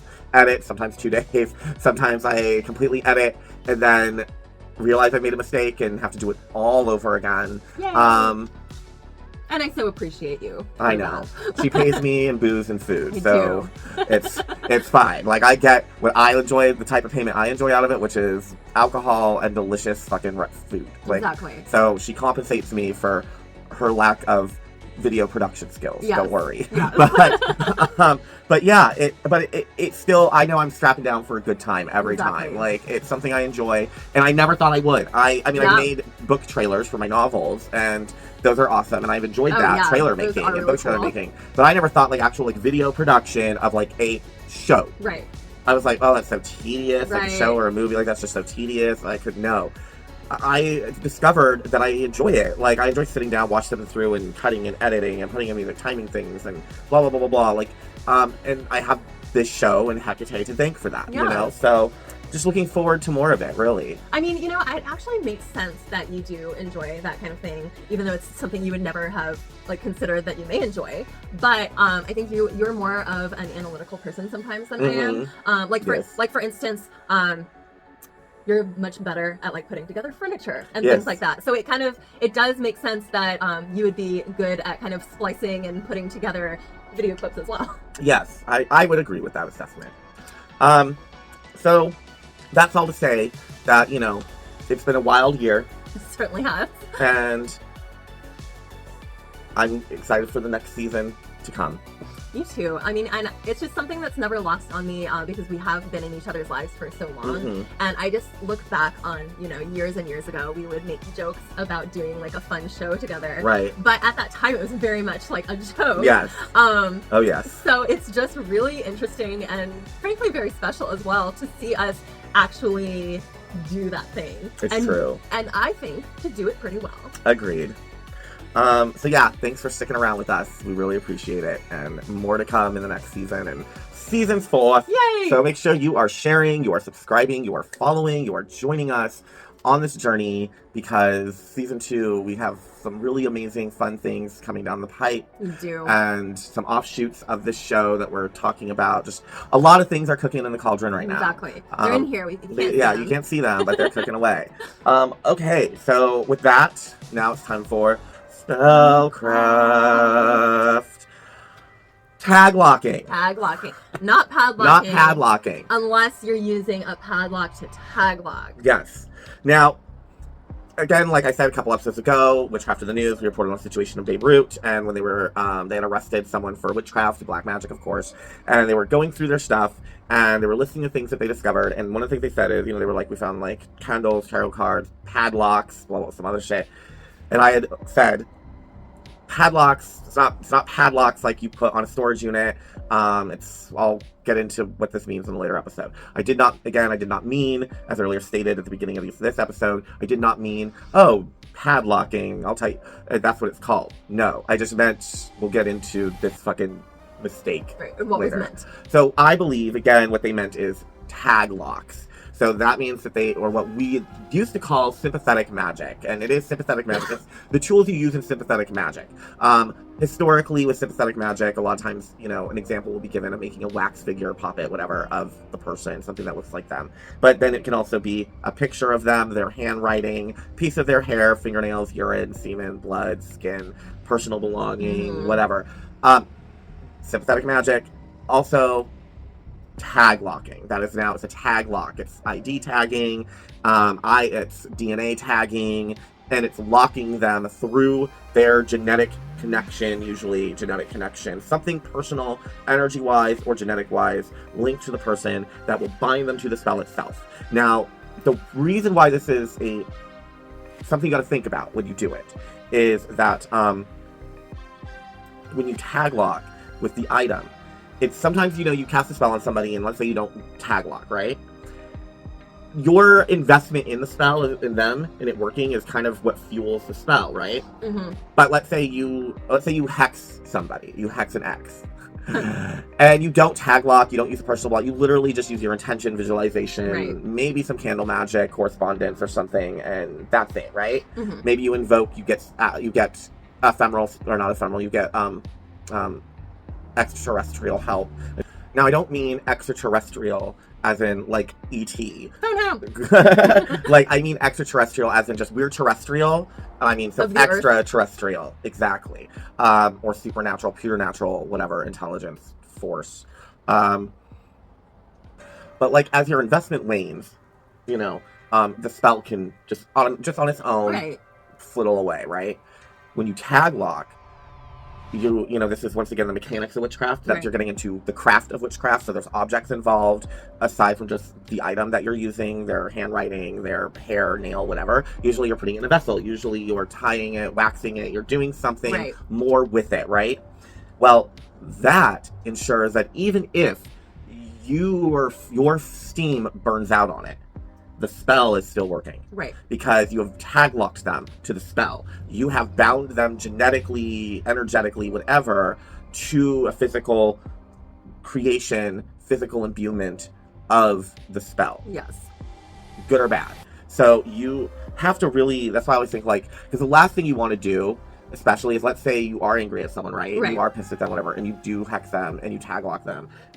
And then you do run out of steam, right? But let's say something happens and you forget about it, or forget where you stashed it, or where you buried it, or, you have to move, and you just have forgotten that you had buried this out in the yard. Right. And so you leave it. That's, you don't break it. You have to go back and get it. Someone has to go back and get it. It has to be properly destroyed. So what then ends up happening is then that just sticks with the person. Hex-wise, that can become a generational hex because it just continues to feed and grow and carry on with the person. Right. It can become a lot of things. So it's really important in terms of doing any tag locking, especially for malefic means, that you really think about it and think, is this what you want to do, or is there another way spell-wise that you can accomplish what you want without having to bind them to something that you could potentially forget about. Right. And that's that. But also, it's also obviously good for, benevolent, I couldn't even think of the word, for benevolent witchcraft too. Yes, healing spells, love spells that are consensual, and not manipulating someone's free will. Though we will get into love spells. Yeah. Maybe, not in the subject soon, but, maybe for Samhain, because Samhain's all about, apple love spells and shit, so maybe that was a good time to address it. But I will just say, in terms of love spells, you can and you can't get someone to love you, who maybe has never shown a super interest in you, or maybe it's staying in the friend zone or something. But that means that there has to be an attraction already there. There at least has to be, they have to have some level of lustful, romantic, friendship, whatever, attraction to you, not just, they like hanging out with you, but they have to have romantic attraction towards you, even if it's just a crushy flirtation. Right. But there has to be something authentic there in order for a love spell, whatever, to latch onto and infect and grow. If they don't actually have any feelings towards you other than, let's say, friendship or indifference or whatever, it's never going to work. No. And we'll get more into that when we talk about love spells and the ethics of love spells, etc., when we cover the subject. But I just wanted, since I'm using that as an example for tag locking, I just wanted to throw that out there as a little caveat. Like, there has to be something there. So, for a love spell to work. So, if a love spell works, it doesn't matter if anyone says, like, oh, like, you just, like, made someone love you against their free will, whatever, blah, blah, blah. No, you You've just increased their attraction to you, and, made it probably boil over to the point that they can't resist it. Right. But it's their own attraction to you. It's not something that you have created in them. It's not something that you've just manifested through the spell. It's not just, he's under a spell. Right. Like, for example, The Craft. Chris Hobbs fell so hard and so intense for Sarah because he was already attracted to her. Right. We know this. It's not like the minute she rejected him and going home to his place that he was like, whatever, I'm not attracted to this bitch anymore. Right. He still wanted to do her. Right. He just wanted to ruin her and shame her and destroy her in hopes that, like, once she had no self-esteem and nothing left, then he could swoop in and be like, it's all right, girl. And then she would be like, oh, and give it up to him. Right. That was his plan. Like, that was his plan. Not realizing she was a witch and she was going to do her own plan.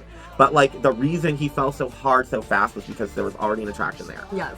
It has to be there. But if it's there, yeah, you can do effective love spells on people. Right. So especially in that regard, think about tag locks and think about what you're doing, how you're binding, and why, and if this is even something that you really need to do in the first place, etc. Again, we'll get into the ethics of love spells and what you should or should not do on a later episode of season 2. Funnily enough, I can actually think of a pop culture reference that I think is a good example of tag locking. So I'm sure you guys will be very shocked to learn this, but I was a little bit of a goth kid growing up. Oh, no. Oh. Really? Really? I know. And I went through a huge Emily Autumn phase. God. Honestly, I still love some of her songs. Yes. Yes, she does. Yes, I do. But she has a song called Liar, where she says, I want to mix our blood and put it in the ground so you can never leave. And that is a good example That is a really good example of tag locking. Yeah.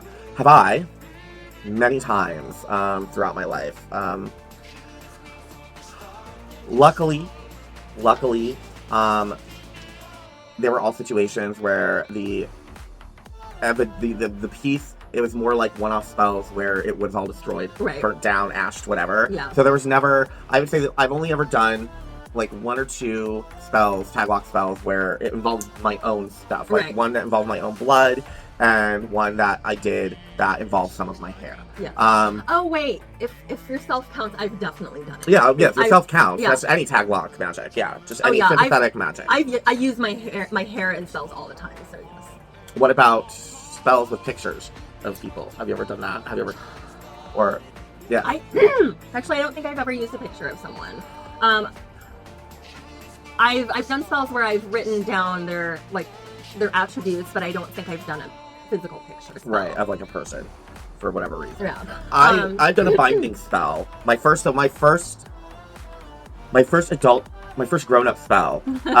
What I mean by that is my first spell where it wasn't feeling and just intention in this my own magical language that I've had since I was a kid.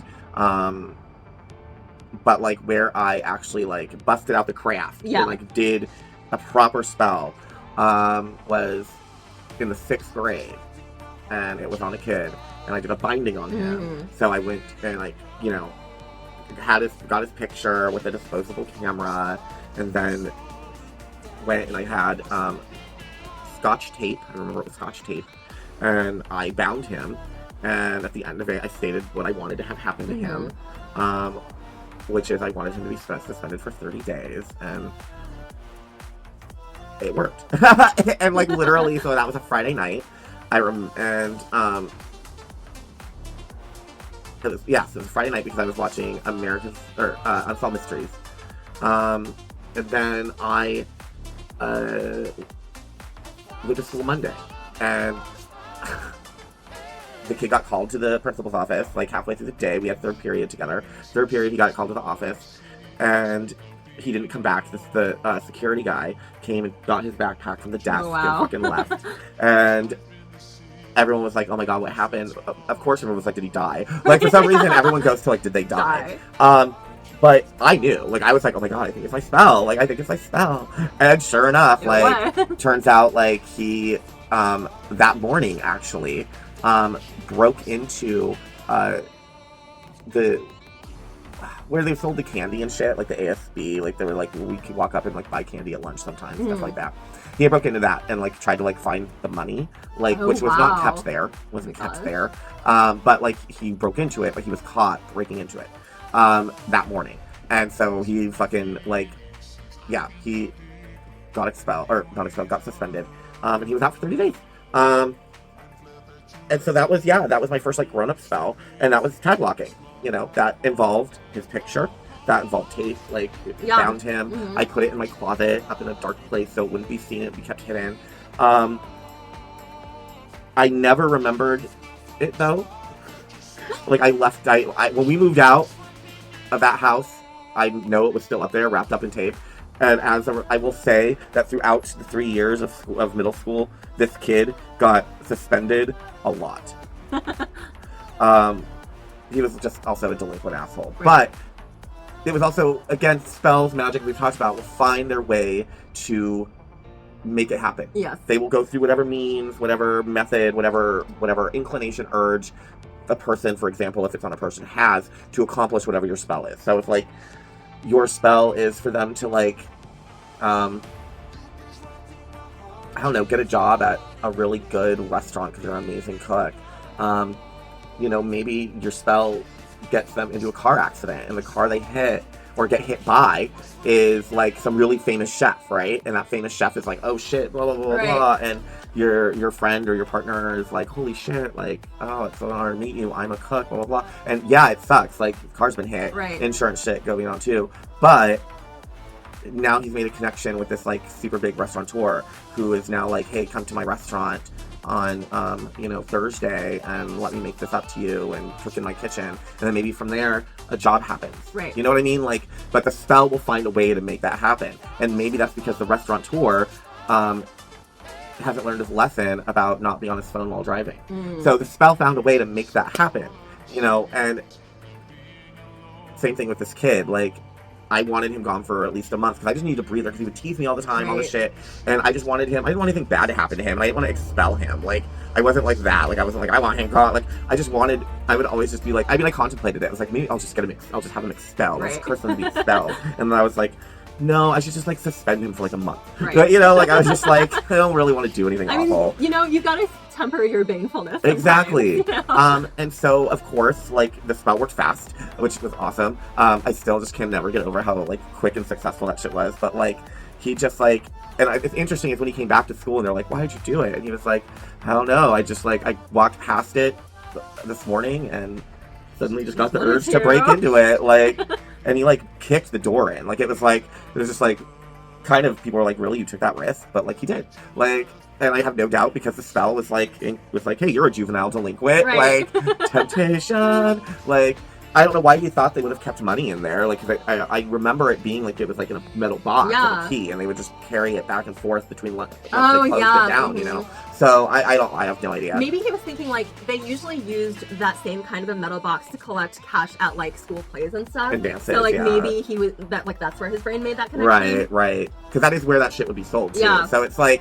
and our dances were immediately after, like, school would get out at 2:25, and then, the dance would start at, like, 3 o'clock. Yeah. And, so, anyway, but, so that was tag locking, and that was my first, like, spell that I would say, like I said, is when I finally, like, was like, I'm gonna get, like, intentionally witchy with it, in that sense of, like, I'm doing spell shit. Yeah. And not just in the, I'm a child witch who's, like, summoning the wind and, like, fucking doing little, like, prosperity spells, or, like, doing little things with flowers and nature and just whatever, like, with an actual, like, I'm gonna do witchcraft. Right. Like, I know what binding spells are. Like, you know, I just got silver raven wolves to write a silver broomstick, and I was like, I know what binding spells are. So that was my first intentional followed by my second was, and this involved tag locking in the sense that like I was writing their names down, but I would, to get someone to leave me alone, a really easy spell to get someone out of your life would be to write their full name down on a piece of paper and stick it in an ice cube tray, fill it up, and then stick it in the freezer in the back and let it freeze.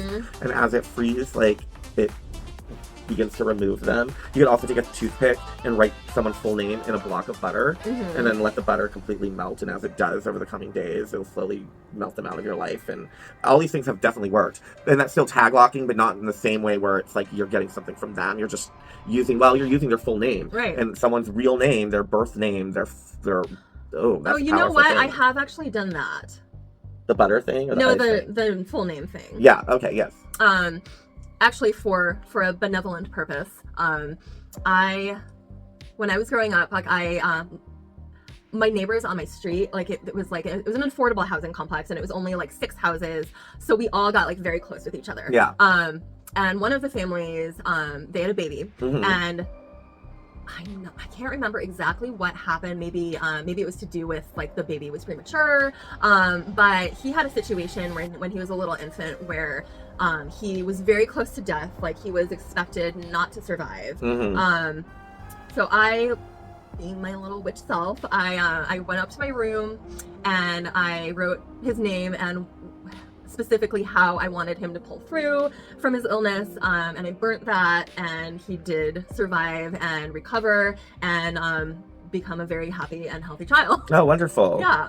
Yes, that would be an example of tag locking as well. Yes, it's just not something that I immediately think of. No, a lot of times you think, like I said, hair, nail clippings, their own handwriting, signature, whatever. Like, usually you think of it the tag lock belonging to another person. Right. But yes, it's even just if you have their full name, their true name, there you go. Their date of birth, which I think I did use in this spell. Date of birth, correct. Anything that like is their coordinates of geographical location, you know what I mean? Like those things that lock on and bind and flip. There you go. It was very satisfying when they were all like, "Oh, what a miraculous recovery," and I was like, right. You know? So there you have it. Tag locking, not padlocking. No. Use it to your benefit, but use it with smarts. Yes. Okay. The time has come. The final time. The last time.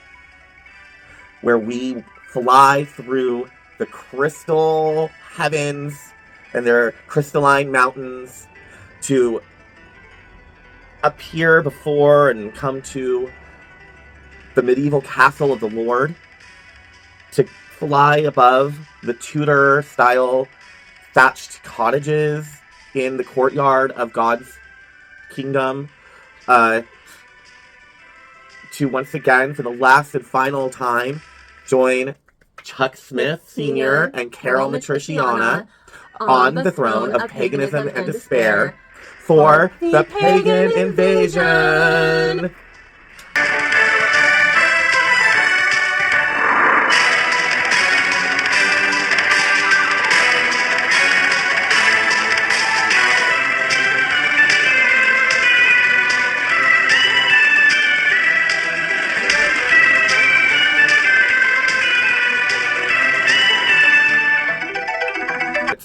Doorways to Satan. Quite similar to the first episode, actually. Yes, actually. We finally did kind of circle back.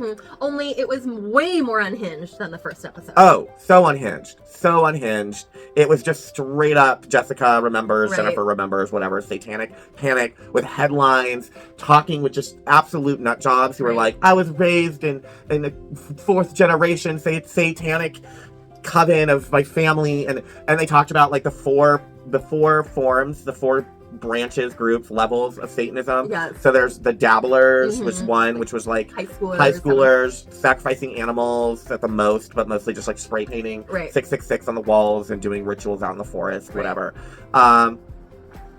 Then there was the religious. And they use Anton LaVey as an example for that, which is not correct because his Satanism was atheistic Satanism. generational.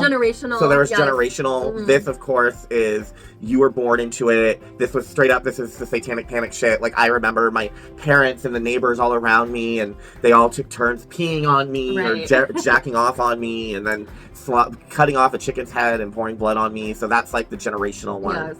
And then there was one other one. It was in between the religious and the generational. Yeah. There was dabblers. Religious. Oh, cultural. Oh, yes. So yes, that was like okay. your Motley Crue, Ozzy Osbourne, media games, things that are promoting Satanism in a cultural way. It was really interesting. We heard from Charlie or Charles Hobbs again, who, you know, had been destined to be a high priest, chosen one in the International Association of Satanists, which we learned from this. This is where Putin had to have gotten 100%. That, where Russia had to have gotten this. They had to have hopped on, either they had it on VHS or they like hopped onto YouTube and they watched Pagan Invasion, because that is this direct quote out of this. Like, you know, my favorite were the little kid drawings of like where the Satanists were them. Like, yes, and they show like people getting a kid getting peed on, and like one was like someone being strapped down on a bed, and then like the child is like on the ground and they're like on a rack strapped down, and then the person who's strapped down is just like freely peeing like on the child. Like I'm not even sure what it's supposed to be. Like, you know, honestly, like I don't take these drawings very seriously. No. Only because. So I was a kid that loved, like, had a dark sense of humor, loved, like, dark stories. Like, when I was 7, I wrote a story for my young author's submission that was about a family that was cursed by phantoms, and every time their eldest child would turn 7, the parents would be brutally murdered and their blood would be smeared all over the walls with a message from the phantom. And then when that child would grow up and they would have a child, when their child would turn 7, the same thing would happen to them. And it was this whole generational thing. Like, I have no reason to write that.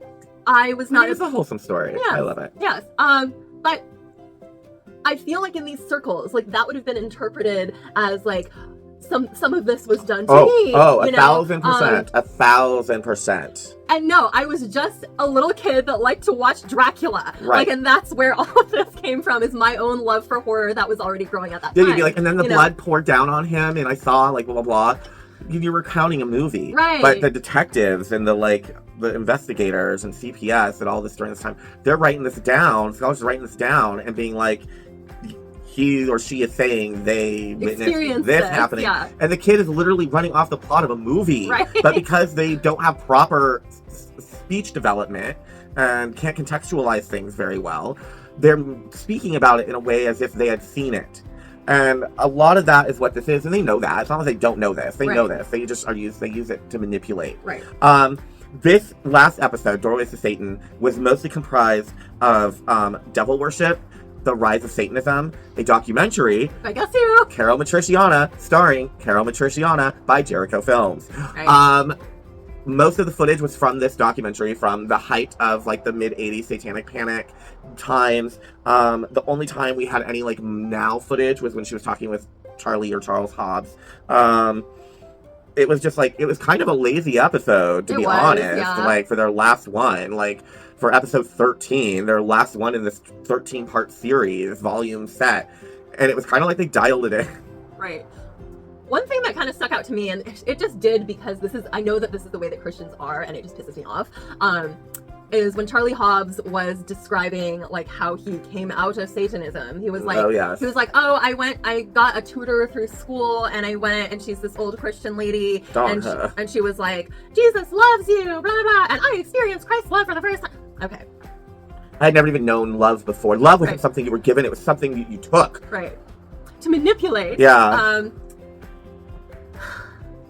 Firstly, it's just such an oversimplified way of explaining anything that happened. Yeah. But secondly, what really struck me is, I'm sorry, but regardless of what path that kid is growing up in and what their family follows, blah, blah, blah, like, I'm sorry, but like if I were Charlie Hobbs' parent and my kid went to his school-sponsored tutor to be tutored in his math homework, and she's indoctrinating him into Christianity, like, I'm burning down the school. Well, you gotta remember, this was probably also in the 60s, early 70s, when Right. prayer was still in school, That's true, Christianity that's was true. still, like, everywhere.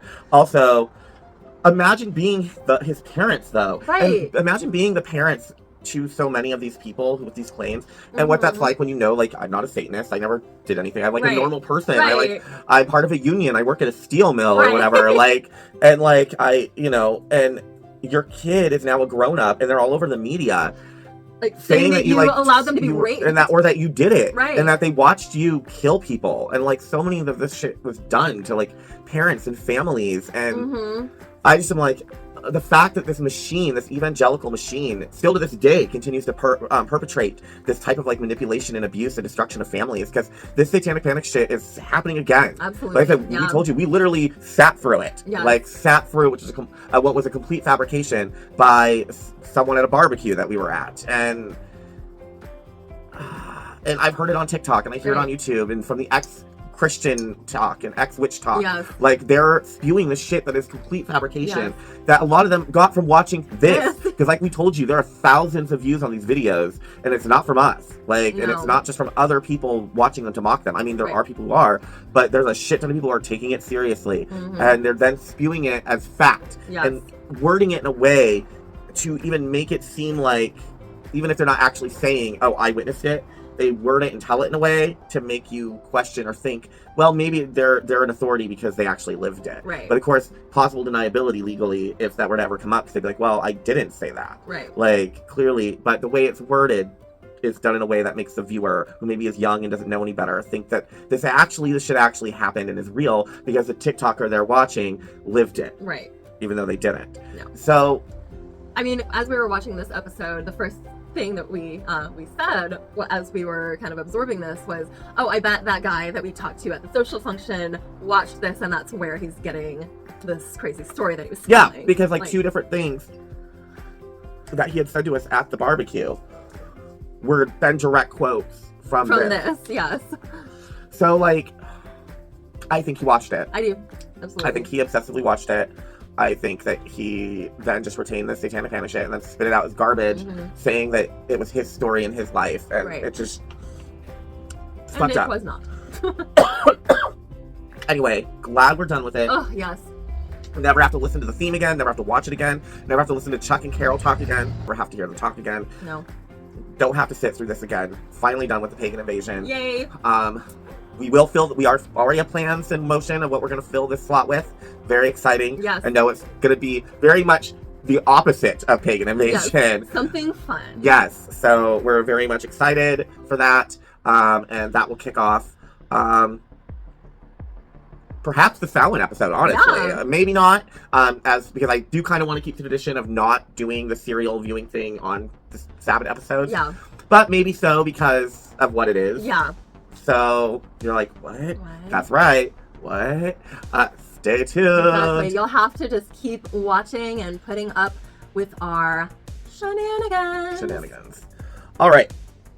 Finally, we arrived at Witchy Media Review. Confetti. Oh, goodness. Roald Dahl's The Witches 2020 or 2021. 2020. Starring Octavia Spencer and Anne Hathaway, Stanley Tucci. The Tooch. Kristen Chenoweth. Yes. For some reason. And yeah. This was awful. I think it may be in the top 5 worst movies I have ever seen in my entire life. It's right up there with 2002's Queen of the Damned. Yeah. Like, do you think it's worse than Queen of the Damned or not? No. Yes, actually, yes, I do. Yes, I think this is worse than the Queen of the Damned. I actually do I too. think the Queen of the Damned is horrendous. Same. But this is worse. At least it had a killer soundtrack. It had a killer soundtrack. Like, Aaliyah did great. And Aaliyah was fucking brilliant. Like, Aaliyah was a fucking goddess of incredibleness, and she was Akasha. Yeah. And whoever is gonna be Akasha in the series, they got fucking shoes to fill, because no one can fill fucking Aaliyah as the Queen of the motherfucking Damned. Exactly. But that being said, it's a horrible absolutely fucking awful movie in every other way. Awful. But this you know is worse. what? This is worse because at least we got good music. Yeah. From that. This is horrid. This was a horrid Oh film. my gosh. Like, it was. And I am glad actually that I watched the original first because I knew what to expect. You know, I knew what to compare it to. Yeah. I did read the book Yes. as a kid. It's been many, many years since I have. Yes. So even when we watched the original movie version, my memories of the book were so dim. Yeah. So I'm glad that I watched that first just to refresh what it should be. Yes. And now obviously the 1990 film also took liberties, like they're deviated, but it was in the end, it was far truer to the actual book Right. than whatever this was. And then the fact that like Octavia Spencer is clearly a witch. Yes. She is a witch. But they're like, oh no, she's a healer. Right. And then flat out is like a she's a voodoo priestess. Like spell work, magic work, root work. Call it, you want to call it healing, you want to call it whatever. It's still witchcraft. It's still magic. It's witchcraft by any other name. It's magic by any other name. It's hex. It's hexen. It's by any other name. And while it's true that not every voodoo practitioner would describe themselves as a witch, No. they would still acknowledge that what they do in their faith is magic. Yeah, it's like it's still, and not only that, but like, I'm sorry, like I would say, even if they don't call themselves, would identify, they would still be like, what you call a witch, we call, I'm a blah blah blah. Right. You know what I mean? Yeah. Like they would still acknowledge that, like, yeah, different name, but means the same. Exactly. Like this was very like, I don't know, there's a Christian edge to it that I did not like. Like there was a Christian edge to it that's just not in the book. No. That was not in the original film. It took forever to get to the witch anything outside of the intro. Like, exactly. I don't know why we couldn't have like the original like idea of like he's with the grandma and the parents die and like she's already tells like Luke grows up knowing like is already versed in his grandma telling him about witches. Right. She talks about them all the time. Like. Right, and this it had to be some traumatic experience that then led her to sit him down and finally tell him. Right. It just felt very separate from the book. Very forced. Yeah. It also, the CGI, the anime, was just awful. Awful. Oh my god, it was so bad. Awful. And it's very silly when you have this grandmother being like, oh no, we're under attack from witches. Better get my crystals and my sage bundles. Right. Like. And my candles, and let me get my fucking potions, and let me like... let me do a counter spell. Right, let me do my divinations. Like, come on now. She had a fucking secret room with an altar, with a working altar, Yes. with a devotional altar. Like, I was like, oh, look, it's like my office. Right. Like, I was like, okay, like, girl, okay. But sure, you're not a witch. Like, although I will say, like, when she initially went in there and before you actually saw, like, what it was, I was making the joke in my head that, like, oh, she's gonna have, like, a captive in there. you go in there's like a witch chained up like this, like, and she's like, what's going on? Slapping it. She's like, you fucking tell me. You tell me. Like, yeah, I could see it. It'd be like Ma. Suddenly it's Octavia Spencer, Ma. Rag Dolls, the witch's Ma. And she's got, like, and they're in their, like, true form with the bald and, like, the missing fingers. And she then is, like... held up. Like, yeah. that would have been funnier, actually. Right? No, I was not surprised. Like, when she went in there, I was like, I bet there's a whole witchy fucking room in there. And of course there was. Like, I didn't like the whole, like, well, what I do is healing, white magic, whatever. It's still magic. But then witches are demons. They're not even humans. They're demons. Right. Like, and then there was such an emphasis on God and talking about God and church and Christianity. Right. That, like, and then there was Kristen Chenoweth, the Trojan horse of Jesus. Right. Like, randomly there for some fucking no reason, even though that is not in the book. No. And then she had to, like, throw in words like, oh, we're so blessed. So blessed. Like, and, oh, praise the Lord. Like, there was just not even a reason for her to be in it. No. There was no reason. It was like, we just need a girl. But then why couldn't it have been, like, an actress who was also a kid? A young girl. Why did it have to be Kristen Chenoweth? And then also... See, when her voice came out, I was expecting it to be like, oh, I was trapped in this body as a girl, but, like, I've aged while I've been in this mouse body, and now I'm a grown woman. Right. That's what I expected too, but then she's like, no, I'm a girl, I'm a kid. Like, but I'm an orphan. I ran away from an orphanage. I was like, what, were you working there? Like... But then no, she was a child there, and I was like, well, now they're not coming out of the mouse form, because Kristen, what they do have Kristen Chenoweth like CGI'd AI to like look like a child. Like, what were they gonna do? So right then and there, I'm like, oh, something's gonna happen where none of them or both of just Luke, whatever,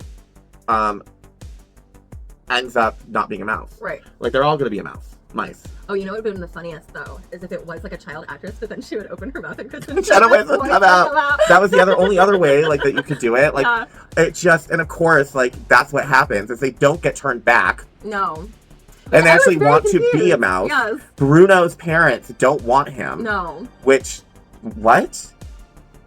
It just, and then they go become witch hunters, right, training children to kill witches. And it has this very military at the end, like, come on, soldiers, go, you have your addresses, right, you have your names, yes, go find them, go hunt them down, like, spread out. They're sending out children all over the world. Like, did they kidnap these kids, recruit them? Right. Like, it was very weird. It was very dark. Weird. It was, I think, coded. Like, if I were religious, if I were Christian and a child, I would read into that. There's dog whistle in that. I would read into that, especially if then you have parents who believe that way and they're seeing that, then they're turning around and reinforcing that and being like, now we're not saying go out and kill your neighbors, but like, witches are bad and you have to be a soldier for Christ, like the kids at the end of this movie. Right. Like, that we all know who people who've experienced that. Like, I just think that there are definitely parents out there who are using this movie as like their Veggie Tales.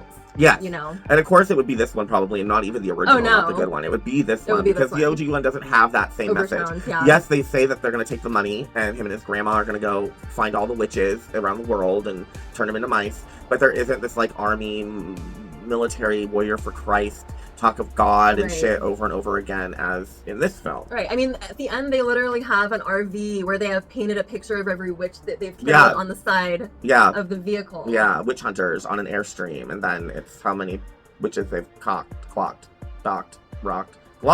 done. Yeah, I didn't like it. No. However, tell them about our funny mishearing. Oh my goodness. So it's during the dinner banquet scene, and they're all eating the soup, the pea soup, which in the original, that's just how all the witches do. They eat the pea soup, including the Grand High Witch, and it's done, right? But in this, of course, we have to have an exaggerated ending and drama bullshit. But she's sitting down, she's about to eat the soup, and of course, Octavia Spencer and her giant bug eyes is just looking at her, focused on her, so of course she's like, why is she watching me so intently while I eat? Clearly something's up, so she decides not to eat the fucking soup.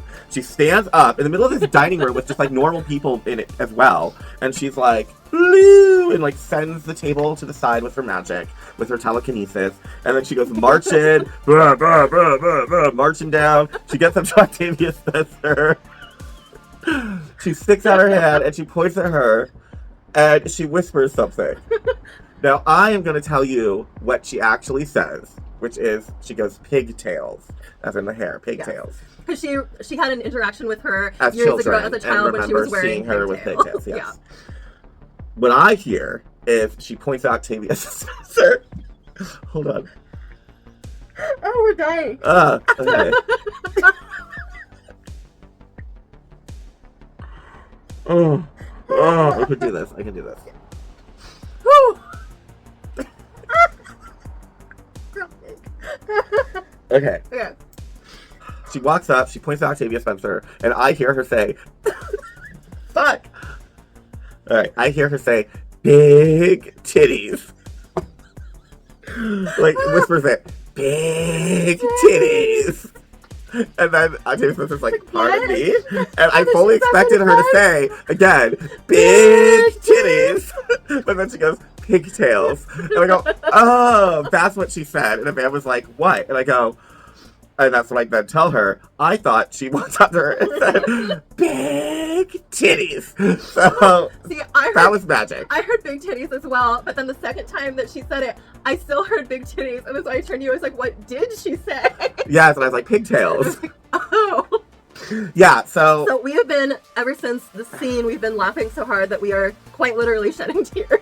Yes. I will also say one other exception, is aside from the big convention hall ballroom meeting, aside from the reveal outfit, I'm sorry, Angelica Houston's so much better, but she's better at everything. Yes, I will say Anne Hathaway's outfits were amazing. The costuming was incredible, with the exception of the snake serpent one off the shoulder, pink capelet. I don't know what the fuck was going on. Like, I didn't have the same grand drama that Angelica Houston had with the opera cape and the purple and the black satins, and there was just black was not utilized the way it should have been for witches being witches. Although, taken out of context, that pink jacket is amazing, but not for the grand pageant. No. She also looked too much like Marilyn Monroe. Yes. Like, way too much like Marilyn Monroe. Yeah. I didn't understand what was going on. It kept taking me out of it. I mean, everything took me out of it. But the Marilyn Monroe of it all took me out of it. I was like, Marilyn Monroe played a witch? When? I'm so confused. Who am I watching right now? Like, I will say, she looked a lot like Marilyn Monroe. So, consider Anne Hathaway for a Marilyn Monroe film, honestly. What am I giving this? A straight up total lunar eclipse. Yes. I'm right there with you. Not a dark moon, new moon, not a waning gibbous, not a waning crescent, not a no. Lunar eclipse. Absolutely straight up awful. Lunar eclipse. Straight up awful. Hide it in the darkness behind forever and always, so it will never be seen. Like, this was horrendous. Horrendous. Oh, so bad. Did the mice talk in the first one? The children did when they became Bruno and Luke did, but not his mice. They were just mice. Yeah. And they were just mice in the book. Like, I don't know, he had one mouse, and then it turned out to be Kristen Chenoweth. Right. Turned out to be a girl named Mary. Yes. Mary. Like Mary. Like, Mary, fucking, and she was white. Right. She was white. Oh my god, there was so much Christianity going on in this, subliminally. Oh, disgusting. Roald Dahl would turn over in his grave.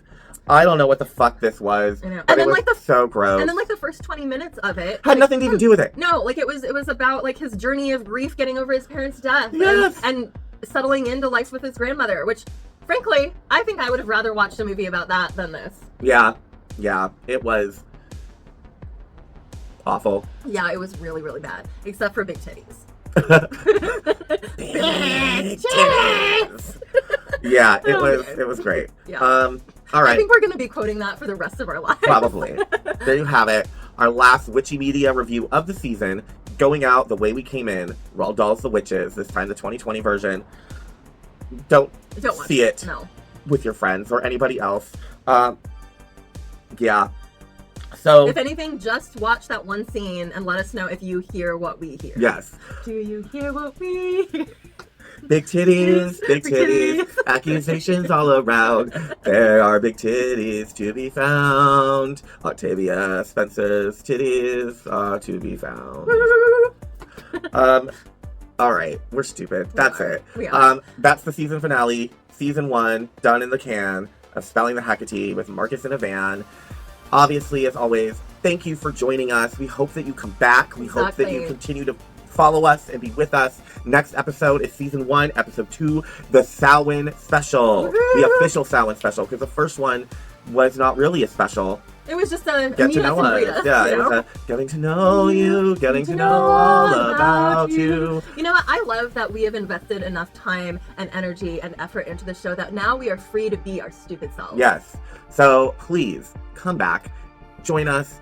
If you like what you see, if you've enjoyed your time with us, then please don't forget to like, comment, subscribe, and share. And just continue to help spread the magic, because we love ya. We do. And as always, witches, remember, broomsticks, not just for cleaning.